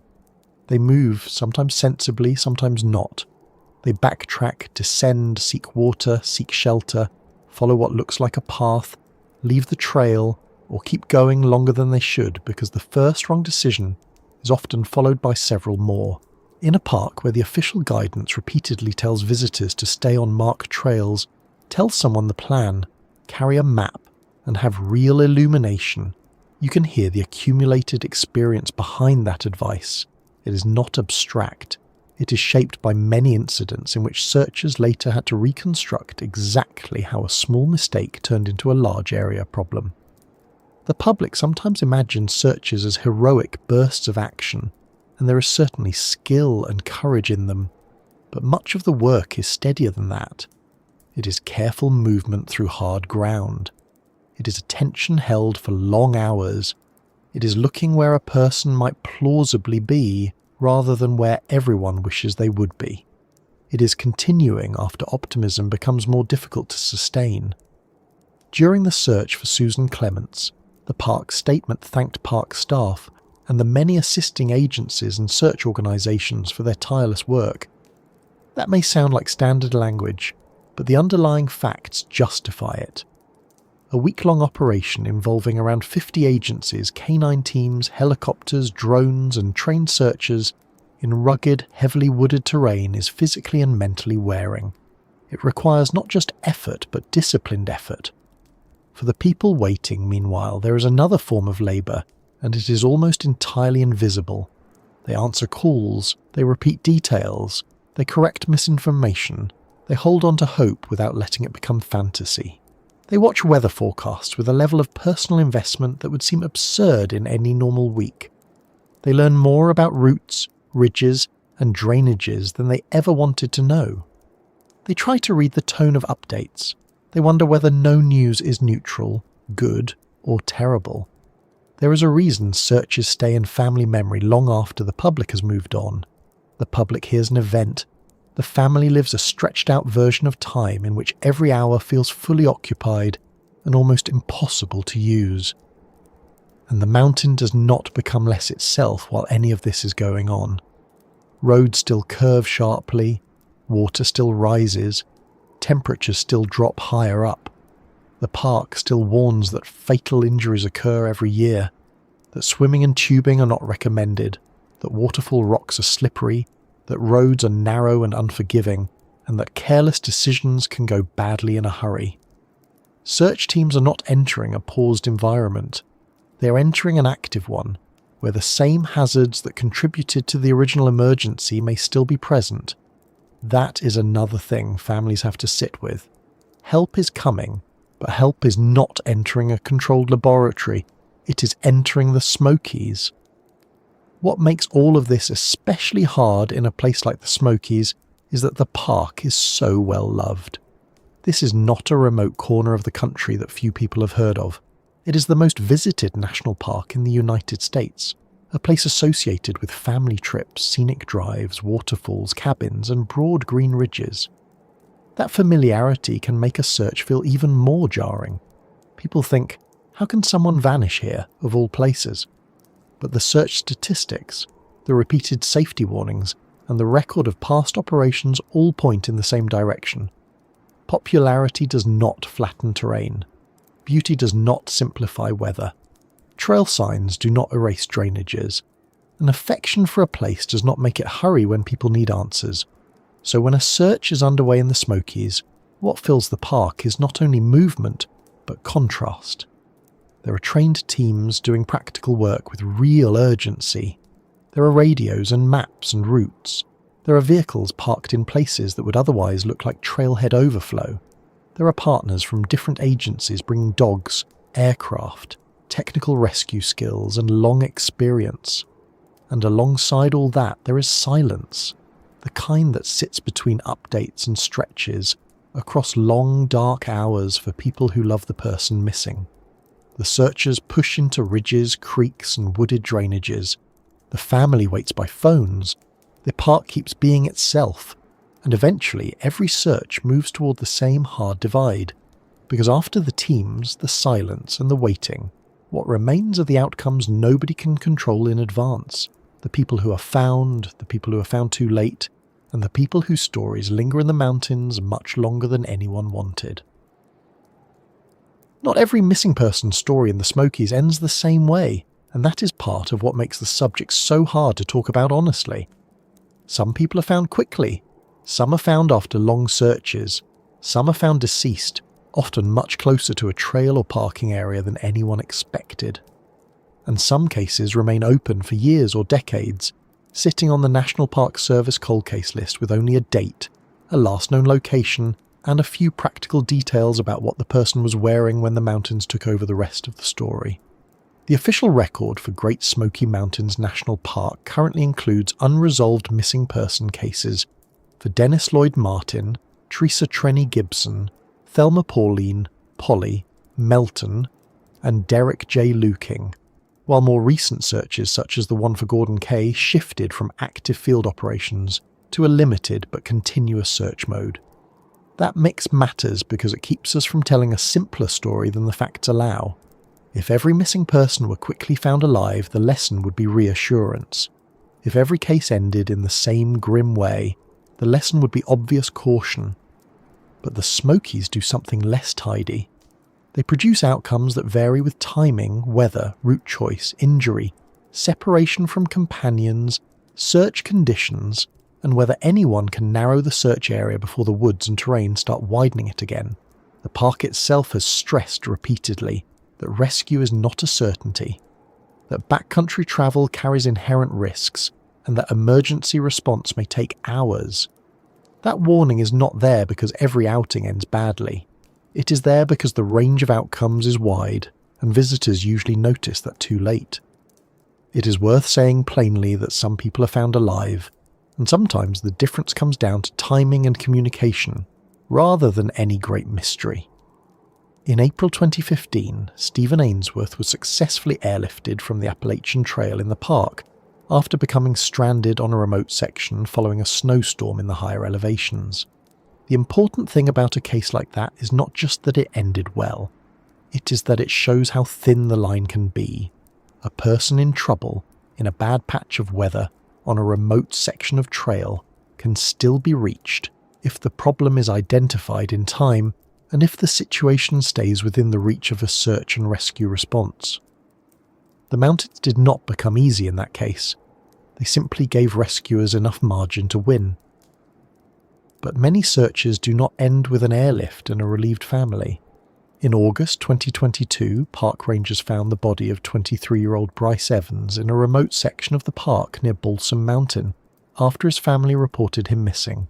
According to the park, his vehicle was located at the Balsam Mountain trailhead near Pin Oak Gap on Hintuga Ridge Road, and emergency responders found him about 20 yards off trail, roughly 1.5 miles from the trailhead parking area. That is the sort of detail that stays with people.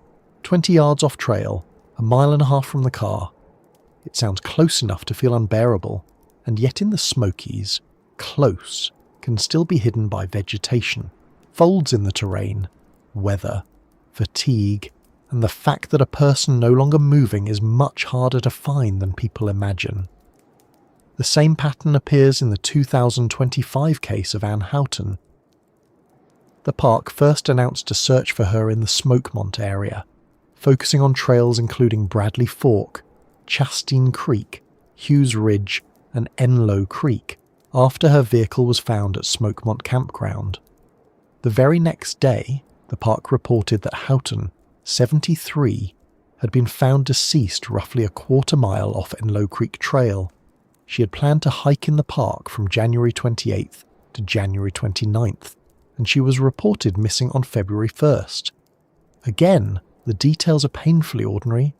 A planned hike, a vehicle at a known location, search teams focusing on likely routes, then a recovery off trail, not impossibly far away, but far enough and hidden enough that the search still had to work to reach its end. Susan Clement's case in 2018 shows just how large the gap can be between nearby and found. Park officials said she separated from her daughter, near Andrews Bald on the Forney Ridge Trail in the Clingman's Dome area, and was last seen about a quarter mile from Andrews Bald around 5 p.m. A week-long search followed, involving trained searchers, canine teams, helicopters, drones, and around 50 local, state and federal agencies and search and rescue groups. Her body was eventually found off-trail in the Huggins Creek drainage, approximately 2 miles from Clingman's Dome parking area and 3/4 of a mile south of the Appalachian Trail, in what the park described as a rugged, heavily wooded area. That is one of the clearest official examples of what the Smokies can do to a person and to a search. The distances do not sound enormous. The terrain makes them enormous anyway. The same is true in the 2025 case of Ryan Lakes. The park said Lakes, 21, was last seen in Nashville on September 18th. His vehicle was found in the Big Creek area on September 20th, and park rangers and local agencies searched on September 20th and 21st, before he was found deceased on September 21st. In a broad sense, that is a fast resolution. In a human sense, it is still devastating. The case reminds us that found is not always the good word people hope it will be. It simply means uncertainty has ended. What comes after that can still be grief. Then there are the cases that have never fully come back from the woods.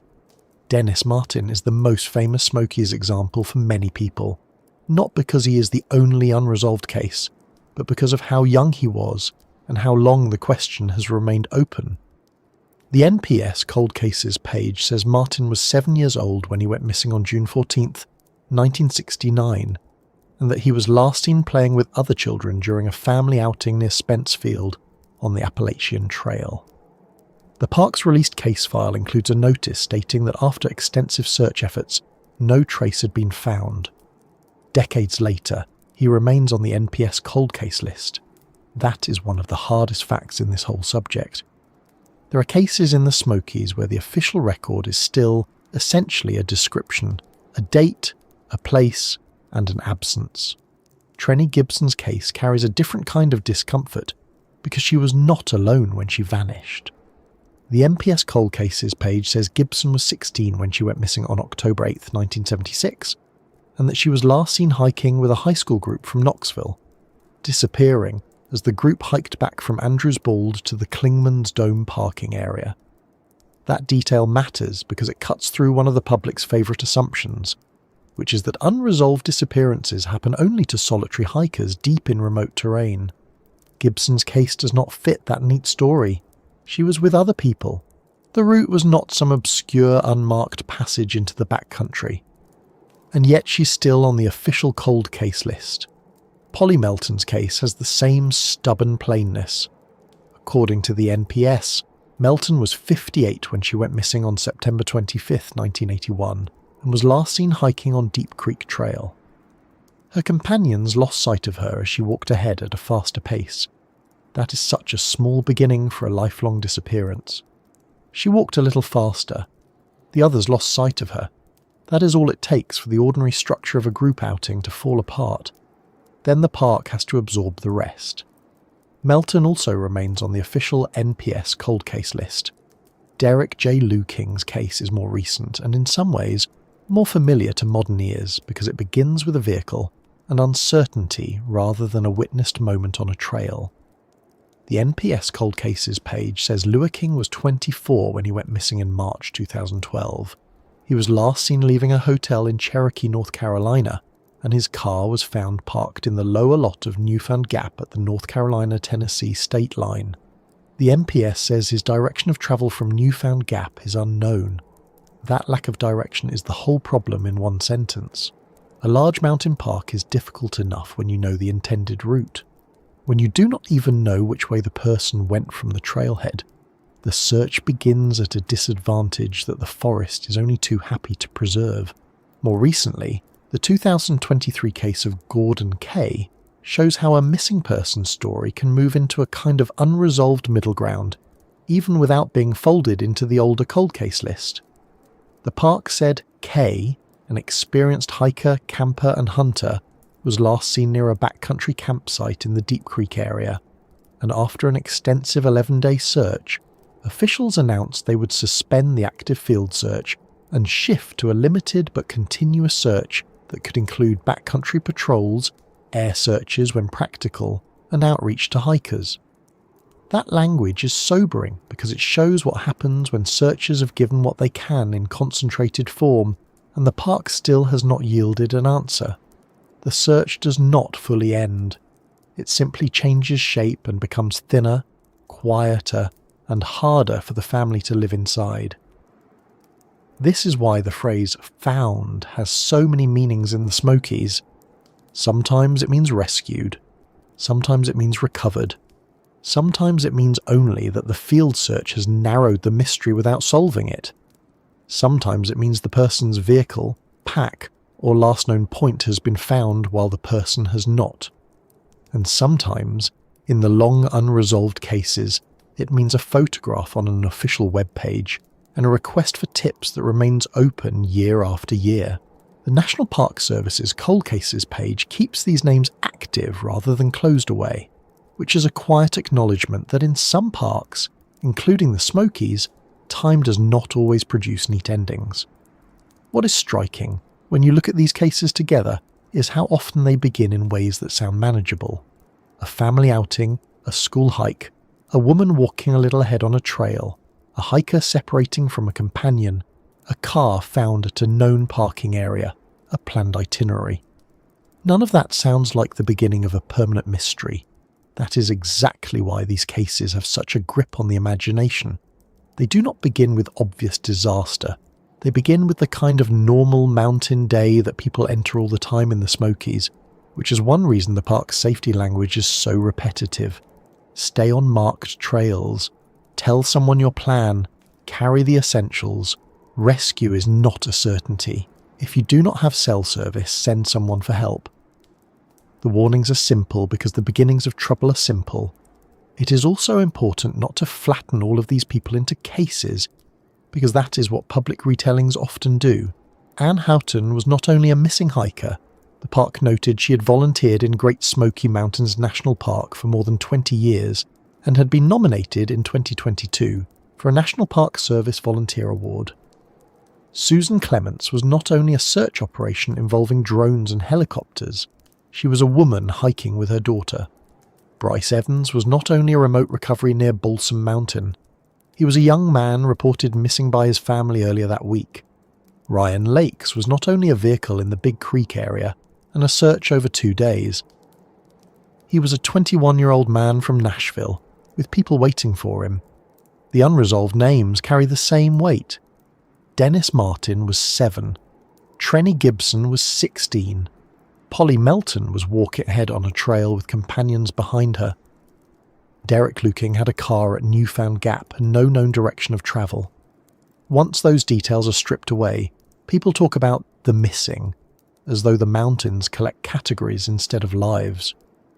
The official records do not let you do that so easily, and that, I think, is one of the hardest truths in this subject. The Smokies do not separate neatly into solved and unsolved, safe and unsafe, found and lost. They are a place where some people come back with a story and a lesson. Some come back by helicopter. Some are found a short distance off trail after long, exhausting searches. Some are found too late. Some remain officially missing for decades. The park's own emergency numbers and cold case records make that plain enough without any need for embellishment. What unsettles people is not just that the mountains can hide someone. It is that they can do so under circumstances that look, at first, entirely ordinary. And when a place keeps producing endings like that, people rarely leave the subject alone for long. They start trying to explain the leftover space with stories, rumours, and local legends, especially once the facts run out and the woods, as usual, say nothing back. When facts start thinning out, people rarely leave the empty space alone. They fill it. They fill it with memory, warnings, local sayings, old names, family stories, and the sort of tale that begins with a place everyone knows and ends with something nobody can quite prove. That is not unique to the Smokies, but the Smokies give those habits a lot to work with. The park sits on the ancestral homeland of the Cherokee, and the National Park Service now describes Cherokee history and cultural practice in the region as living, not vanished. The park's Cherokee history page points visitors toward Living Stories Cherokee, a collection of traditional and contemporary stories told by Cherokee storytellers who learned them from family and community. The Library of Congress, in turn, describes folk tales as an oral tradition passed down by word of mouth, and notes that its folktale holdings include legends, ghost stories, witch stories, devil stories, and myths from Appalachian, African American, Indigenous, Latinx, and other communities. In other words, the stories people tell in mountain country are not random decoration. They are part of how communities carry place, danger, humour, memory, and loss from one generation to the next. It helps to be careful here, because one of the laziest things outsiders do with the Smokies is flatten everything into one vague category called Smoky Mountains stuff. The real tradition is more specific than that. Cherokee stories are not interchangeable with later Appalachian ghost lore, and Appalachian ghost lore is not a single shared bundle either.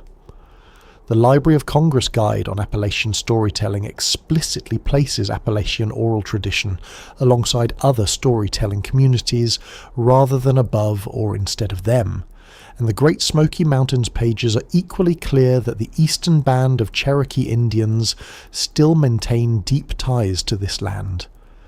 The recent restoration of the name Kuohai for the park's highest peak made that point in a very public way. NPS says Kuohai is the Cherokee name for the mountain, that it is a sacred place to the Cherokee, and that some traditional stories take place there. So when people talk about legends in the Smokies, the first useful step is not to turn everything into a campfire blur. It is to remember that different people have told different kinds of stories here for a very long time, and those stories belong to real communities with real histories.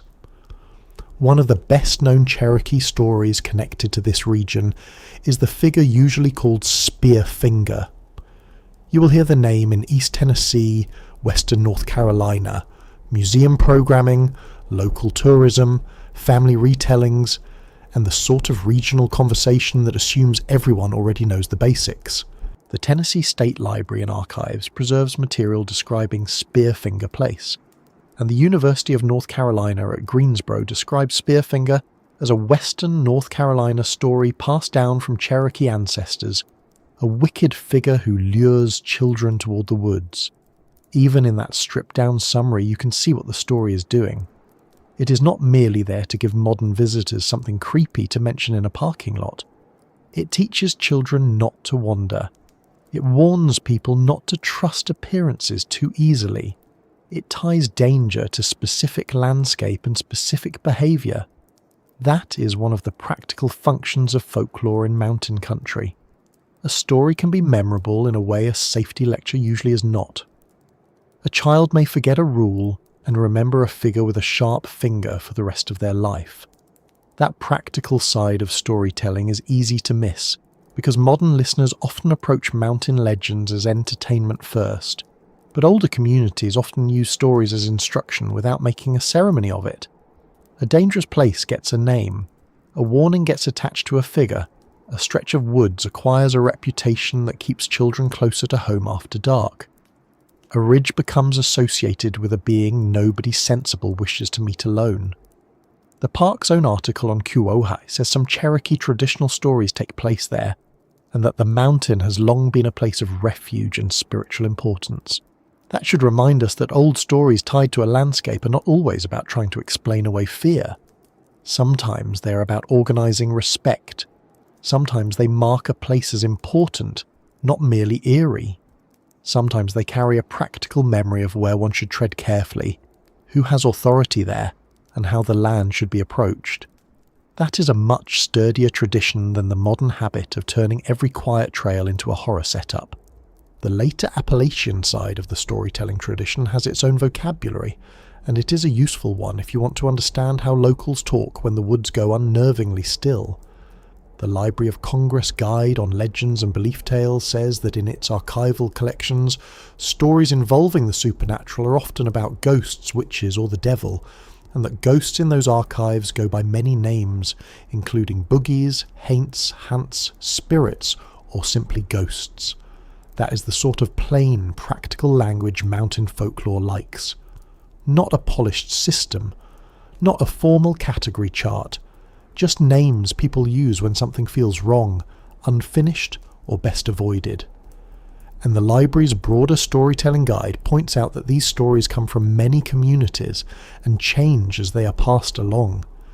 That matters because a haint tale or boogie tale is not a legal document. It is a living tool. It gets told one way on one porch, another way around another stove, and a third way years later when somebody's nephew swears he heard something by a creek after dark, and now the old people are smiling in a way that suggests he has just walked into a story they already know by heart. That is also why the legends people tell in and around the Smokies tend to be less about grand supernatural systems and more about behaviour. Do not wander off alone. Do not answer every voice you think you hear. Do not assume the dark woods are as simple as they looked at noon. Do not trust a familiar-looking shortcut. Do not laugh too hard at the old warnings before you have spent a few late hours in the mountains yourself. Even when the stories contain ghosts, witches, or something stranger, the lesson underneath is often very plain. Be careful. Stay near the group. Respect the land. There is a reason the Library of Congress Guide links legends with belief tales and oral storytelling, rather than treating them as a separate realm of nonsense. These stories persist because they perform social work. They tell people how to behave in places where consequences are real and where direct explanations do not always stick in the memory, as well as a good frightening tale does. The Smokies also inherited a second kind of legend making from the upheaval that came with the creation of the national park. The National Park Service says more than 1,200 landowners had to leave once the park was established, and they left behind homes, schools, churches, mills, and farm buildings, more than 70 of which were preserved. Another NPS article explains that hundreds of families were asked to move, while a select few, like the Walker sisters, remained under lifetime leases. You do not have to believe in ghosts to understand how that kind of history changes the mood of a landscape. A place where people lived, worked, argued, cooked, buried kin, and then left under pressure is exactly the kind of place where stories gather. Empty buildings do not invent folklore by themselves, but they are excellent anchors for it. A cabin with no one in it, a church standing after the congregation is gone, a schoolhouse back in the trees, those things invite people to tell stories because they are visible proof that the woods were not always only woods. They were also home. That history helps explain why some Smokies legends are less about monsters and more about presence. People describe a place as feeling off. They say it is too still. They say the quiet is wrong. They say a trail near an old home site makes them walk faster without really knowing why. The legends that grow out of those feelings are often not polished enough to make it into books, and that is part of their strength. They survive because they are local enough to sound unedited. A grandfather says not to stop at a certain place after dark. A ranger hears the same story from 3 different visitors across 20 years. A family tells their children not to fool around near a particular creek crossing because people have gotten turned around there. At that point, the tale may not even need a named ghost. The warning has already done its job. It has attached memory to a location and behaviour to memory. The story becomes another kind of map. This is also why missing person cases so often generate stories almost immediately. The facts are harsh and limited. The search was launched. The person was overdue. The weather shifted. A trailhead was known. A route may or may not have been certain. That kind of information feels emotionally insufficient, especially when the person is not found quickly. People want a cause that is easier to picture, so the space around the case starts filling with rumour. Somebody heard voices. Somebody saw lights. Somebody says there are old stories about that ridge. Somebody invokes Spearfinger or a haint or a witch, or just something in those woods. None of that proves anything, and it should not be mistaken for evidence. But it does tell you something about human behaviour. When a landscape gives back too few answers, people begin supplying shape and motive themselves. Legends flourish where information stays incomplete. The woods do not argue, so the stories stay. There is another reason quiet mountain places produce so much folklore. Oral storytelling is built for repetition with variation. The Library of Congress podcast transcript explains that folk stories are passed on in oral tradition and change a little each time they are told, eventually existing in different versions told by different people. That matters in a place like the Smokies, where visitors, locals, hikers, descendants of mountain families, Cherokee storytellers, and later writers all move through the same ridges carrying different needs and different memories. One version of a story emphasizes caution. Another emphasizes grief.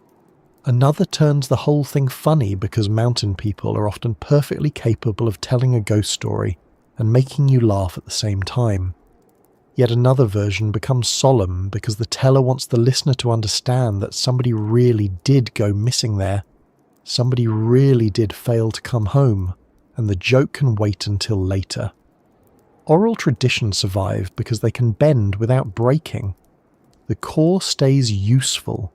The details shift. That flexibility is visible even if you step outside ghost stories for a moment and look at Appalachian Jack Tales. Appalachian State University describes Jack Tales as oral stories passed down through generations in the Appalachian region, and the Library of Congress notes that Appalachian Jack Tales were reshaped by storytellers to fit mountain life. With Jack facing poverty, farming problems, strange weather, magical creatures and plain bad luck. Those are not disappearance legends, but they are evidence of the same regional habit. Mountain people have long used story to rehearse problem-solving, foolishness, danger, and the consequences of overconfidence. Jack Tales do it with humour and adventure. Ghost stories do it with dread.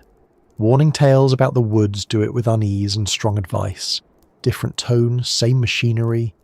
A culture that tells stories this often and this well is going to make stories out of silence too, especially when the silence comes from a place large enough to keep secrets for decades. It is also worth resisting the modern internet habit of treating every regional legend as if it were there for tourists to consume. Some stories are public, some are shared freely, some are told to visitors because visitors are listening. Others sit in a different category. The NPS Cherokee materials point repeatedly to living Cherokee communities, living language, living food traditions and living stories. That should be a reminder not to strip indigenous stories out of their community context and turn them into generic, spooky content for people looking to spice up a weekend drive. The same basic caution applies to family ghost tales from former Smokies communities. A story about an old house, a dead relative, or a place where someone vanished may be colourful to an outsider and raw to the family who carries it. Mountain folklore is not all public property just because the mountain is scenic. Still, once the woods feel too quiet, people will keep talking, because silence makes humans work harder at explanation. A creek that sounded cheerful in daylight sounds different after dark. A road bordered by thick trees feels longer than it is. A cabin site deep in the park feels less like history and more like somebody left the room too recently. A known tragedy sits near an older legend, and before long the two begin borrowing each other's shape in the public imagination. That process is not evidence, but it is predictable. It is what people do in a place where loss, weather, distance, and memory all live close together. The Smokies have the scale for that.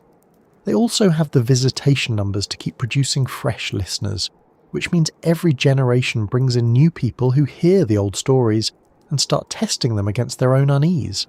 And once you understand that, the legends become less mysterious in one sense and more revealing in another. They reveal what people fear most here, not usually monsters, not really. What the stories keep circling is misdirection, separation, false familiarity, vanished people, and places that feel ordinary until they suddenly do not. Spearfinger warns against trusting the harmless face. Haint tales warn that not every presence is welcome. Stories tied to old home sites remind listeners that the park was lived in before it was visited. Missing person rumours expose how badly people want the woods to offer a motive when all they have offered so far is silence. The mountain legends are not random ornaments pinned to a beautiful landscape. They are records of what this place does to the mind when visibility drops, certainty thins out, and people start trying to make the mountain legible again by turning it into story.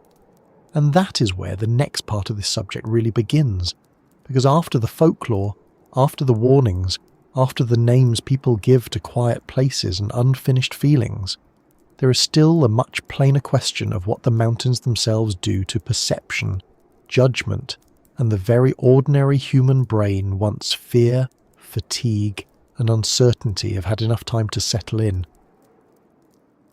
What the mountains really do to the human mind is usually less dramatic than people expect, and more effective.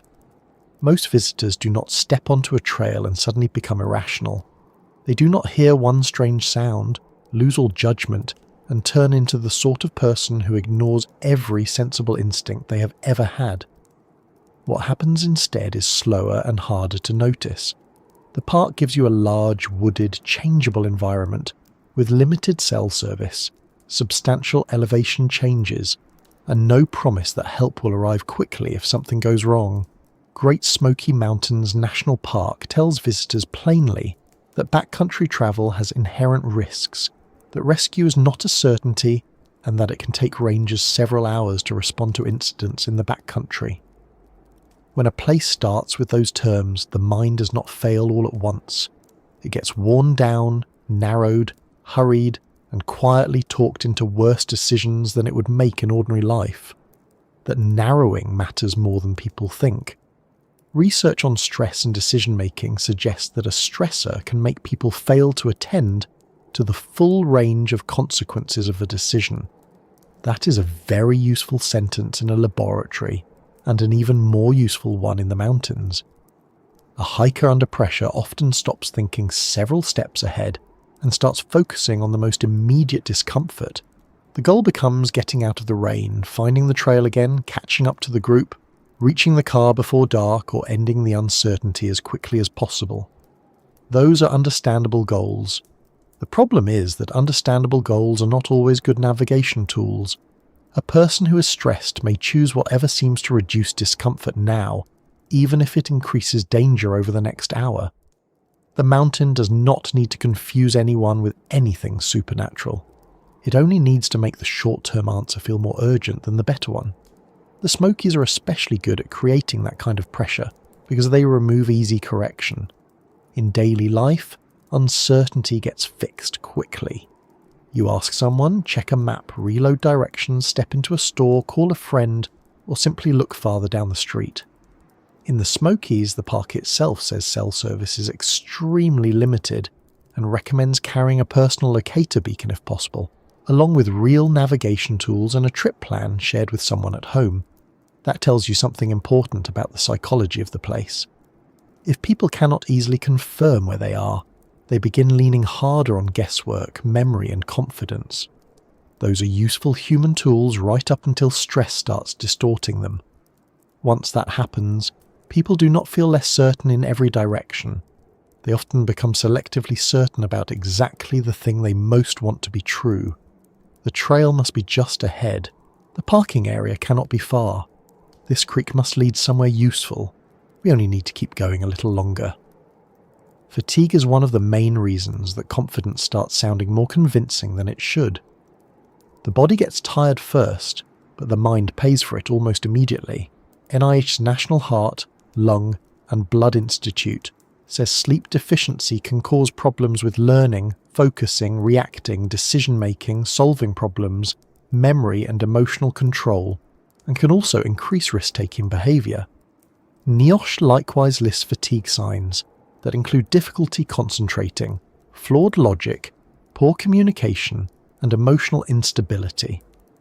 A person hiking in the mountains after a long drive, an early start, a poor night's sleep, and more miles than expected does not need to be medically exhausted to start thinking less clearly.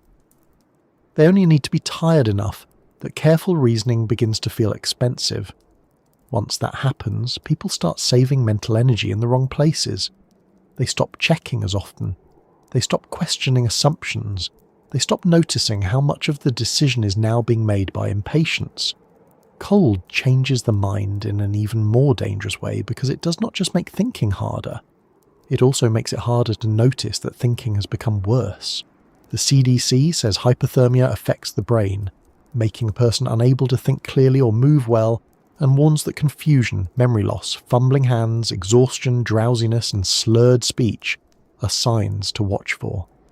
The Smokies make this especially relevant because the park says temperatures can vary by 10 to 20 degrees Fahrenheit from mountain base to top, and that clear skies lower down do not guarantee equally pleasant weather at higher elevations. It also warns that cool, wet, and windy conditions can lead to hypothermia even in summer. That is one of the cruelest features of mountain judgment. By the time a person is noticeably compromised, the part of them most needed to recognize the problem may already be slipping. A cold, wet hiker is not merely uncomfortable. They are increasingly likely to make bad choices and increasingly less likely to trust the right ones. Heat works differently, but it reaches a similar result. NIOSH says heat exhaustion can bring headache, nausea, dizziness, weakness, irritability, thirst, heavy sweating, and decreased urine output, while heat stroke can include confusion, altered mental status, and slurred speech. The Smokies may be famous for cool streams and shady forests, but the park's weather guidance also warns about summer heat, haze, humidity, and common afternoon showers and thunderstorms. A hiker who is overheating and underhydrated is not just physically worn out, they are mentally narrowed. The day begins to feel hostile and urgent. Small annoyances become bigger than they should. Pacing deteriorates. People either push too hard because they want out, or they linger too long because movement feels miserable. Neither response helps much. The mountain does not care whether the cognitive strain comes from cold rain on a ridge or humid heat in the lower elevations. Either way, judgment becomes less flexible and more likely to make decisions around discomfort instead of reality. That is why getting lost in the mountains so often looks, from the inside, like a series of decisions that each seem reasonable for a few minutes. Under stress, tired people stop thinking in maps and start thinking in fragments. The next turn, the next 100 yards, the next place to sit down, the next attempt to pick up the trail. Research suggests stress can reduce attention to the full range of consequences, and fatigue adds difficulty concentrating, slower reaction, and more mistakes.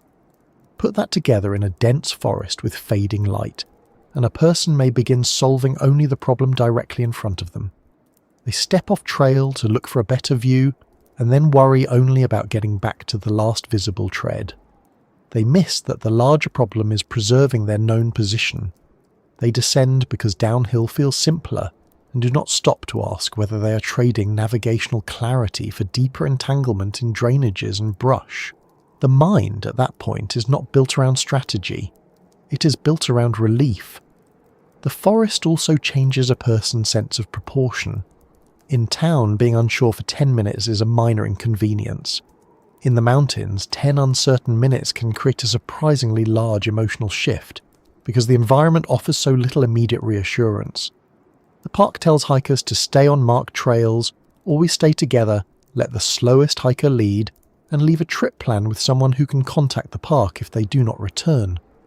Those instructions are not merely about logistics, they are about protecting the mind from being forced into improvisation too early. Once you lose the trail, separate from the group, or keep your plans vague enough that no one knows when to worry. You have removed the structures that keep judgment calm. Then the woods start feeling larger, time starts feeling stranger, and every new uncertainty lands harder than the last one because there is no stable frame around it anymore. There is also a social side to mountain thinking that people do not always admit. Many bad trail decisions are made in company, not in solitude. A group can calm you, but it can also pressure you. One person does not want to admit they are cold, another does not want to look inexperienced, a third assumes the confident hiker knows the route. The park's advice to let the slowest hiker lead and always stay together on marked trails suggests how often groups drift into the opposite pattern. In practice, mountain judgment is often tangled up with pride, embarrassment, and politeness. Someone says they are fine when they are not. Someone stays quiet about a wrong turn because maybe they are mistaken. Someone else keeps moving because stopping to discuss the problem feels awkward. Those are ordinary social habits in everyday life. In the Smokies, they can help turn a manageable uncertainty into a genuine emergency before anyone has quite found the nerve to name it.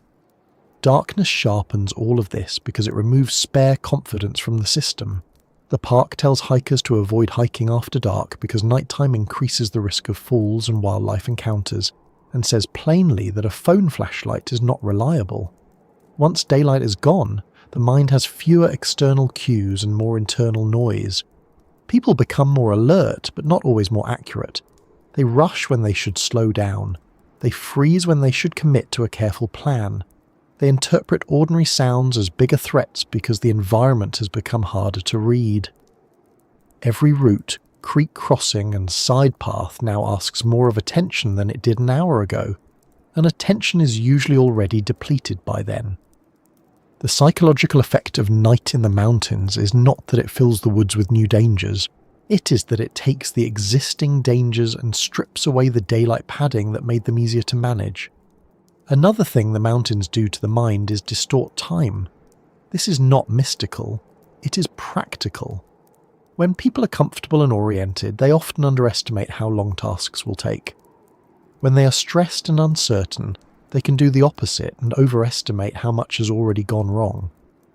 A hiker can spend 15 minutes trying to relocate a trail and feel as though the day is collapsing, then make an impatient decision because the emotional clock is moving faster than the real one.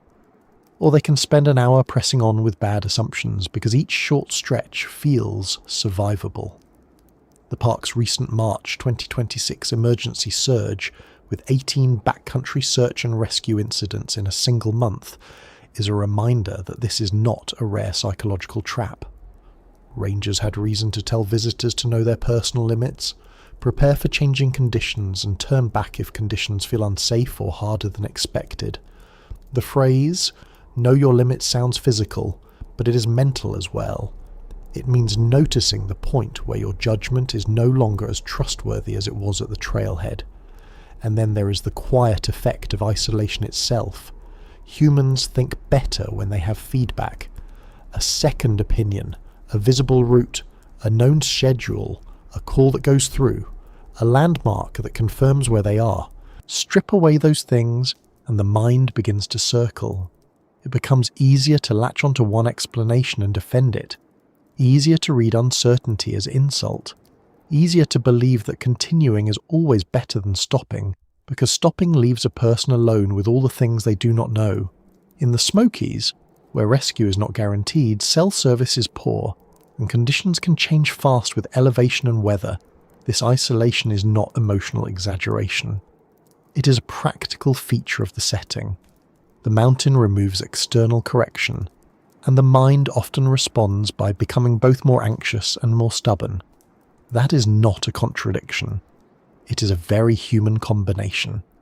So when people ask what the mountains really do to the human mind, the plainest answer is that they expose how much good judgment depends on conditions most of us take for granted.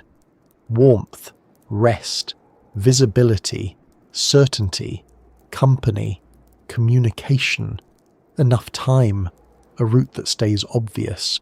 Take those away one by one, and a basically sensible person can begin making choices that look baffling from the outside and painfully understandable from the inside. They are not losing their minds. They are operating with less sleep, less information, less range, less comfort, and more stress than the human brain handles gracefully. The Smokies do not need a supernatural explanation for that. The park's own guidance, weather warnings, and rescue data already show the practical chain clearly enough. And once you see that chain, the disappearances stop looking like isolated oddities and start looking like what they often are. Ordinary minds under narrowing conditions trying very hard to get out, and sometimes doing exactly the wrong thing because the mountains have made the wrong thing feel, for a while, like the only thing left. So after all of that, after the trails and the weather and the search teams and the old stories and the hard record of people who are found and people who are not, we come back to the plain question at the heart of it. Why do people still go missing here? The answer is not one thing. It is not a single flaw in the park, a single kind of visitor, or a single dramatic mistake. It is a combination of ordinary human habits meeting a very large mountain landscape that stays harder than it looks. Great Smoky Mountains National Park remains the most visited national park in the United States, and in 2024 it recorded more than 12 million recreational visits. At the same time, the park contains 848 miles of trail across 150 trails, with more than 1,500 trail signs spread across a landscape of ridges, drainages, streams, steep slopes, and high elevation weather changes. That combination matters. A place can be famous, beloved, and well-travelled, while still being large enough and varied enough to absorb human error very efficiently. That is probably the first thing people misunderstand. They think popularity and safety naturally travel together. In some settings they do. In the Smokies, popularity mostly means access. It means roads, overlooks, campgrounds, visitor centres, and well-known hikes. It does not mean the backcountry becomes simple, or that trail conditions remain static, or that every visitor arrives prepared for the version of the park they are actually stepping into. The National Park Service says rescue is never a certainty, that rangers may take several hours to respond to incidents in the backcountry, and that visitors should be ready for swollen streams, washed-out bridges, downed trees, and erosion. Those are not warnings attached to a place made harmless by fame. They are warnings attached to a place that remains itself no matter how many photographs are taken there each year. And the park has had reason to repeat those warnings. Just a few days ago, officials said that in March 2026 alone, rangers responded to 18 backcountry search and rescue incidents, 15 front country EMS calls, and several technical rescue operations, including hoist extractions. They specifically urged visitors to plan and prepare, reminding them that hiking in the Smokies carries inherent risks, and that if conditions feel unsafe or harder than expected, they should turn back. That is not a message issued because the danger is theoretical. It is a message issued because the park keeps seeing the same pattern play out in real time. A second reason people still go missing here is that the Smokies hide difficulty inside familiarity. They're green, rounded, heavily forested mountains, not an immediate visual threat.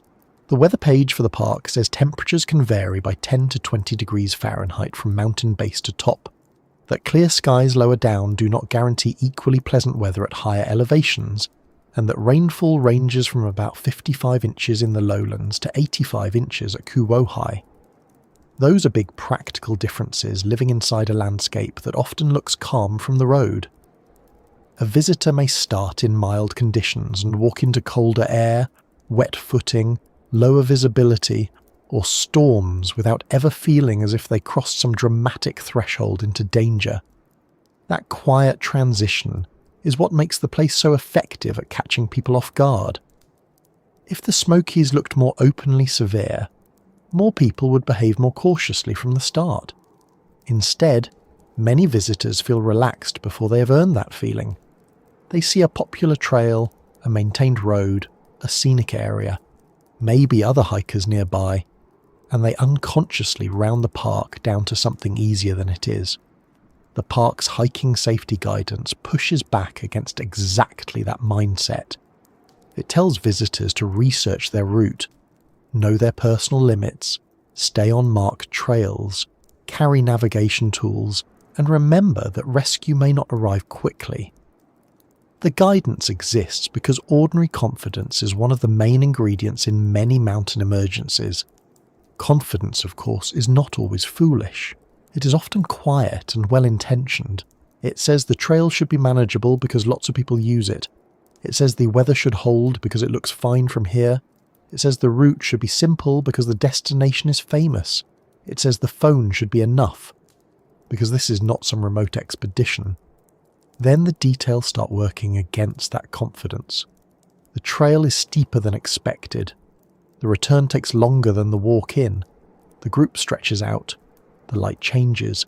The battery falls faster than planned. The weather at elevation turns out to be very different from the weather in town. One by one, the assumptions shrink, and by the time a visitor realizes they are now solving a genuine problem, they have usually spent several of the easy chances to avoid it. This is another reason people still go missing here. Getting lost in the Smokies usually does not begin with one spectacular error. It begins with a sequence of ordinary ones. Start a little late. Go a little farther. Assume the trail is obvious. Trust that the return will feel faster. Rely too much on a phone in a place where cell service is, by the park's own description, extremely limited or mostly non-existent. Delay admitting that the route feels less clear than it should. Keep moving instead of resetting. By itself, each step sounds survivable. In combination, they can move a person surprisingly quickly from a small issue to an overdue hiker.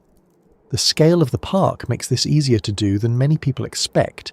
848 miles of trail sounds organised, and it is. It also means there are many junctions, many out and back efforts that feel short on paper, and longer in the legs, many sections where weather or erosion alters what a visitor thought they understood, and many places where a wrong turn does not immediately announce itself. The presence of signs helps, but signs only work if you are where the signs are. Once someone steps off route, even slightly, the amount of useful information available to them drops fast. In a city that might mean inconvenience. In a dense mountain park, it can mean the start of a search area. Then there is the forest itself. The Smokies are not just mountains, they are heavily wooded mountains. Trees shorten sight lines, ridges break up sound, streams cover voices. Terrain folds in ways that make straight-line distance emotionally misleading. The park's weather and safety guidance taken together show how often visitors are dealing with limited visibility, poor signal, changing conditions, and physical obstacles that make simple correction harder than it looks from a map. In practical terms, that means a person can be quite near a known trail, road, or parking area, and still be difficult to see, difficult to hear, and difficult to reach. That helps explain why some people are later found close enough to safety to feel heartbreaking, and why others remain missing despite extensive searches. Darkness makes all of this worse, but it is important to be precise about how. Night does not create an entirely new mountain. It removes the spare margin people had left. After sunset, the trail is harder to read, weather feels sharper, movement slows, and every wrong choice becomes more expensive. That is why the park insists on real illumination, and states that a phone does not count. After dark, visitors are no longer moving through a generous version of the park. They are moving through the same park with far less room for error, which is one reason a hike that looked manageable at 3 in the afternoon can become genuinely dangerous by evening. The mind changes too, and that may be the least appreciated part of the whole problem. People often imagine missing person cases as if judgment remains stable right up until the final bad decision. That is rarely how it works. The stress, cold, wetness, fatigue, hunger, or simple uncertainty build up, the quality of decision-making drops. People narrow their focus. They seek immediate relief. They stop thinking several steps ahead. They become reluctant to backtrack because backtracking feels like defeat. They become less willing to stop and admit confusion because admitting confusion now feels more embarrassing than it did an hour earlier. By then, the mountain does not need to outwit them. It only needs to let normal human psychology keep operating under worse conditions than normal human psychology handles well. This is also why being in a group is not always enough. Groups can be safer, but they can also spread confidence around in ways that hide problems. One person seems sure of the route, another does not want to look slow, another assumes someone else checked the weather, another thinks the stronger hiker must know what they're doing. The park's guidance to let the slowest hiker set the pace, and to always stay together on marked trails sounds simple because it is. It is repeated because people consistently drift away from it. Separation, especially in the late part of a hike, is one of the fastest ways to turn a group outing into a missing person case. Weather deserves separate blame as well. A place where lower elevations can look settled while higher ones grow colder, wetter, and more exposed is a place that encourages mistaken confidence. A visitor who dressed for the valley may not be dressed for the ridge. A hiker who saw clear skies at the trailhead may not understand how quickly that forecast can go stale with elevation.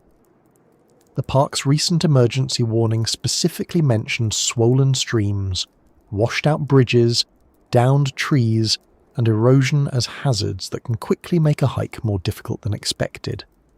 That is a very practical list. No melodrama. Just exactly the sort of ordinary mountain changes that trap people between the day they thought they were having and the one they are actually in. Cell service is another quiet reason people still go missing here.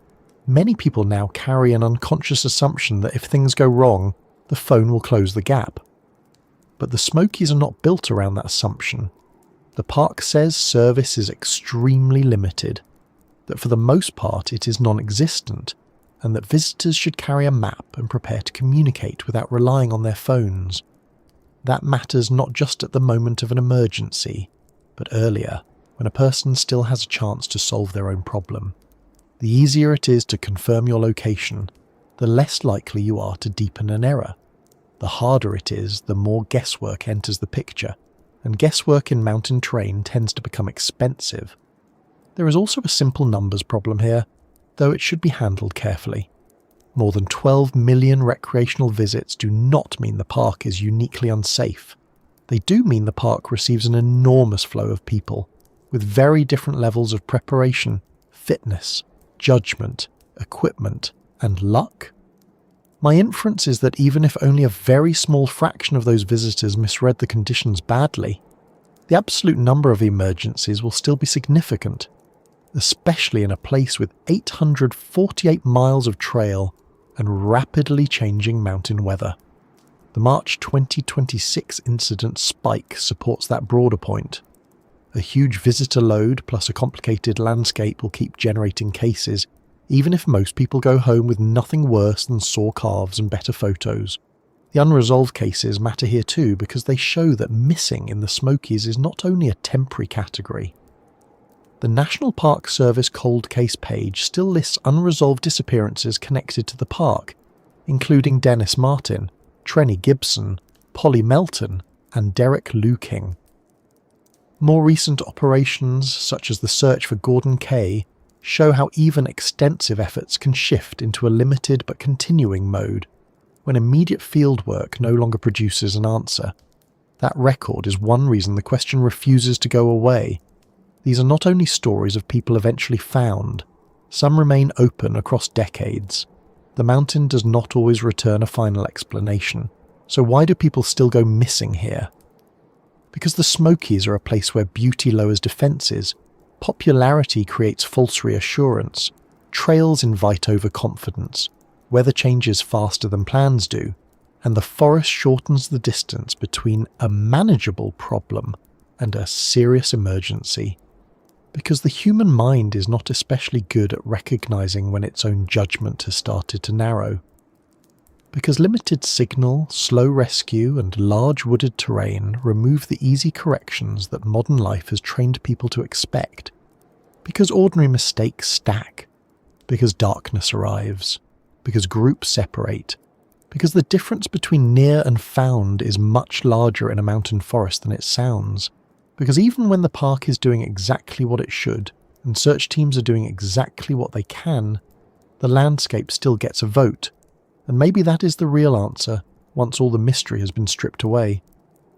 People still go missing here because the Smokies are not strange enough to frighten most visitors at the start, and not simple enough to forgive them later.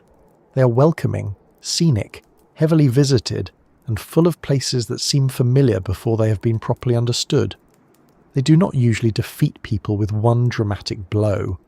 They do it with scale, weather, forest, fatigue, timing, and the very ordinary human habit of believing that trouble will feel more obvious before it becomes serious. The park's own warnings keep saying the same thing in different forms. Plan ahead, know your route, watch the weather, carry the right gear, stay on marked trails, and turn back when the day no longer matches the plan. The repetition is the point. The mountains keep teaching the same lesson because people keep arriving ready to learn a softer one. So the Smokies remain what they have always been. Not a cursed place, not a puzzle box, not a stage set for sensational stories. Just a very large, very beautiful mountain park that asks more of people than many of them realise when they first step under the trees. And that is enough. It has always been enough. Which is why, even now, with maps in our pockets, forecasts on our screens, millions of visitors every year, and all the comforts of modern travel crowding the edges of the park, someone can still make one small decision too casually, then another, then one more, and before long the mountain is doing what it has done to human certainty for a very long time, taking a place that looked easy to read and making it much harder than anyone hoped.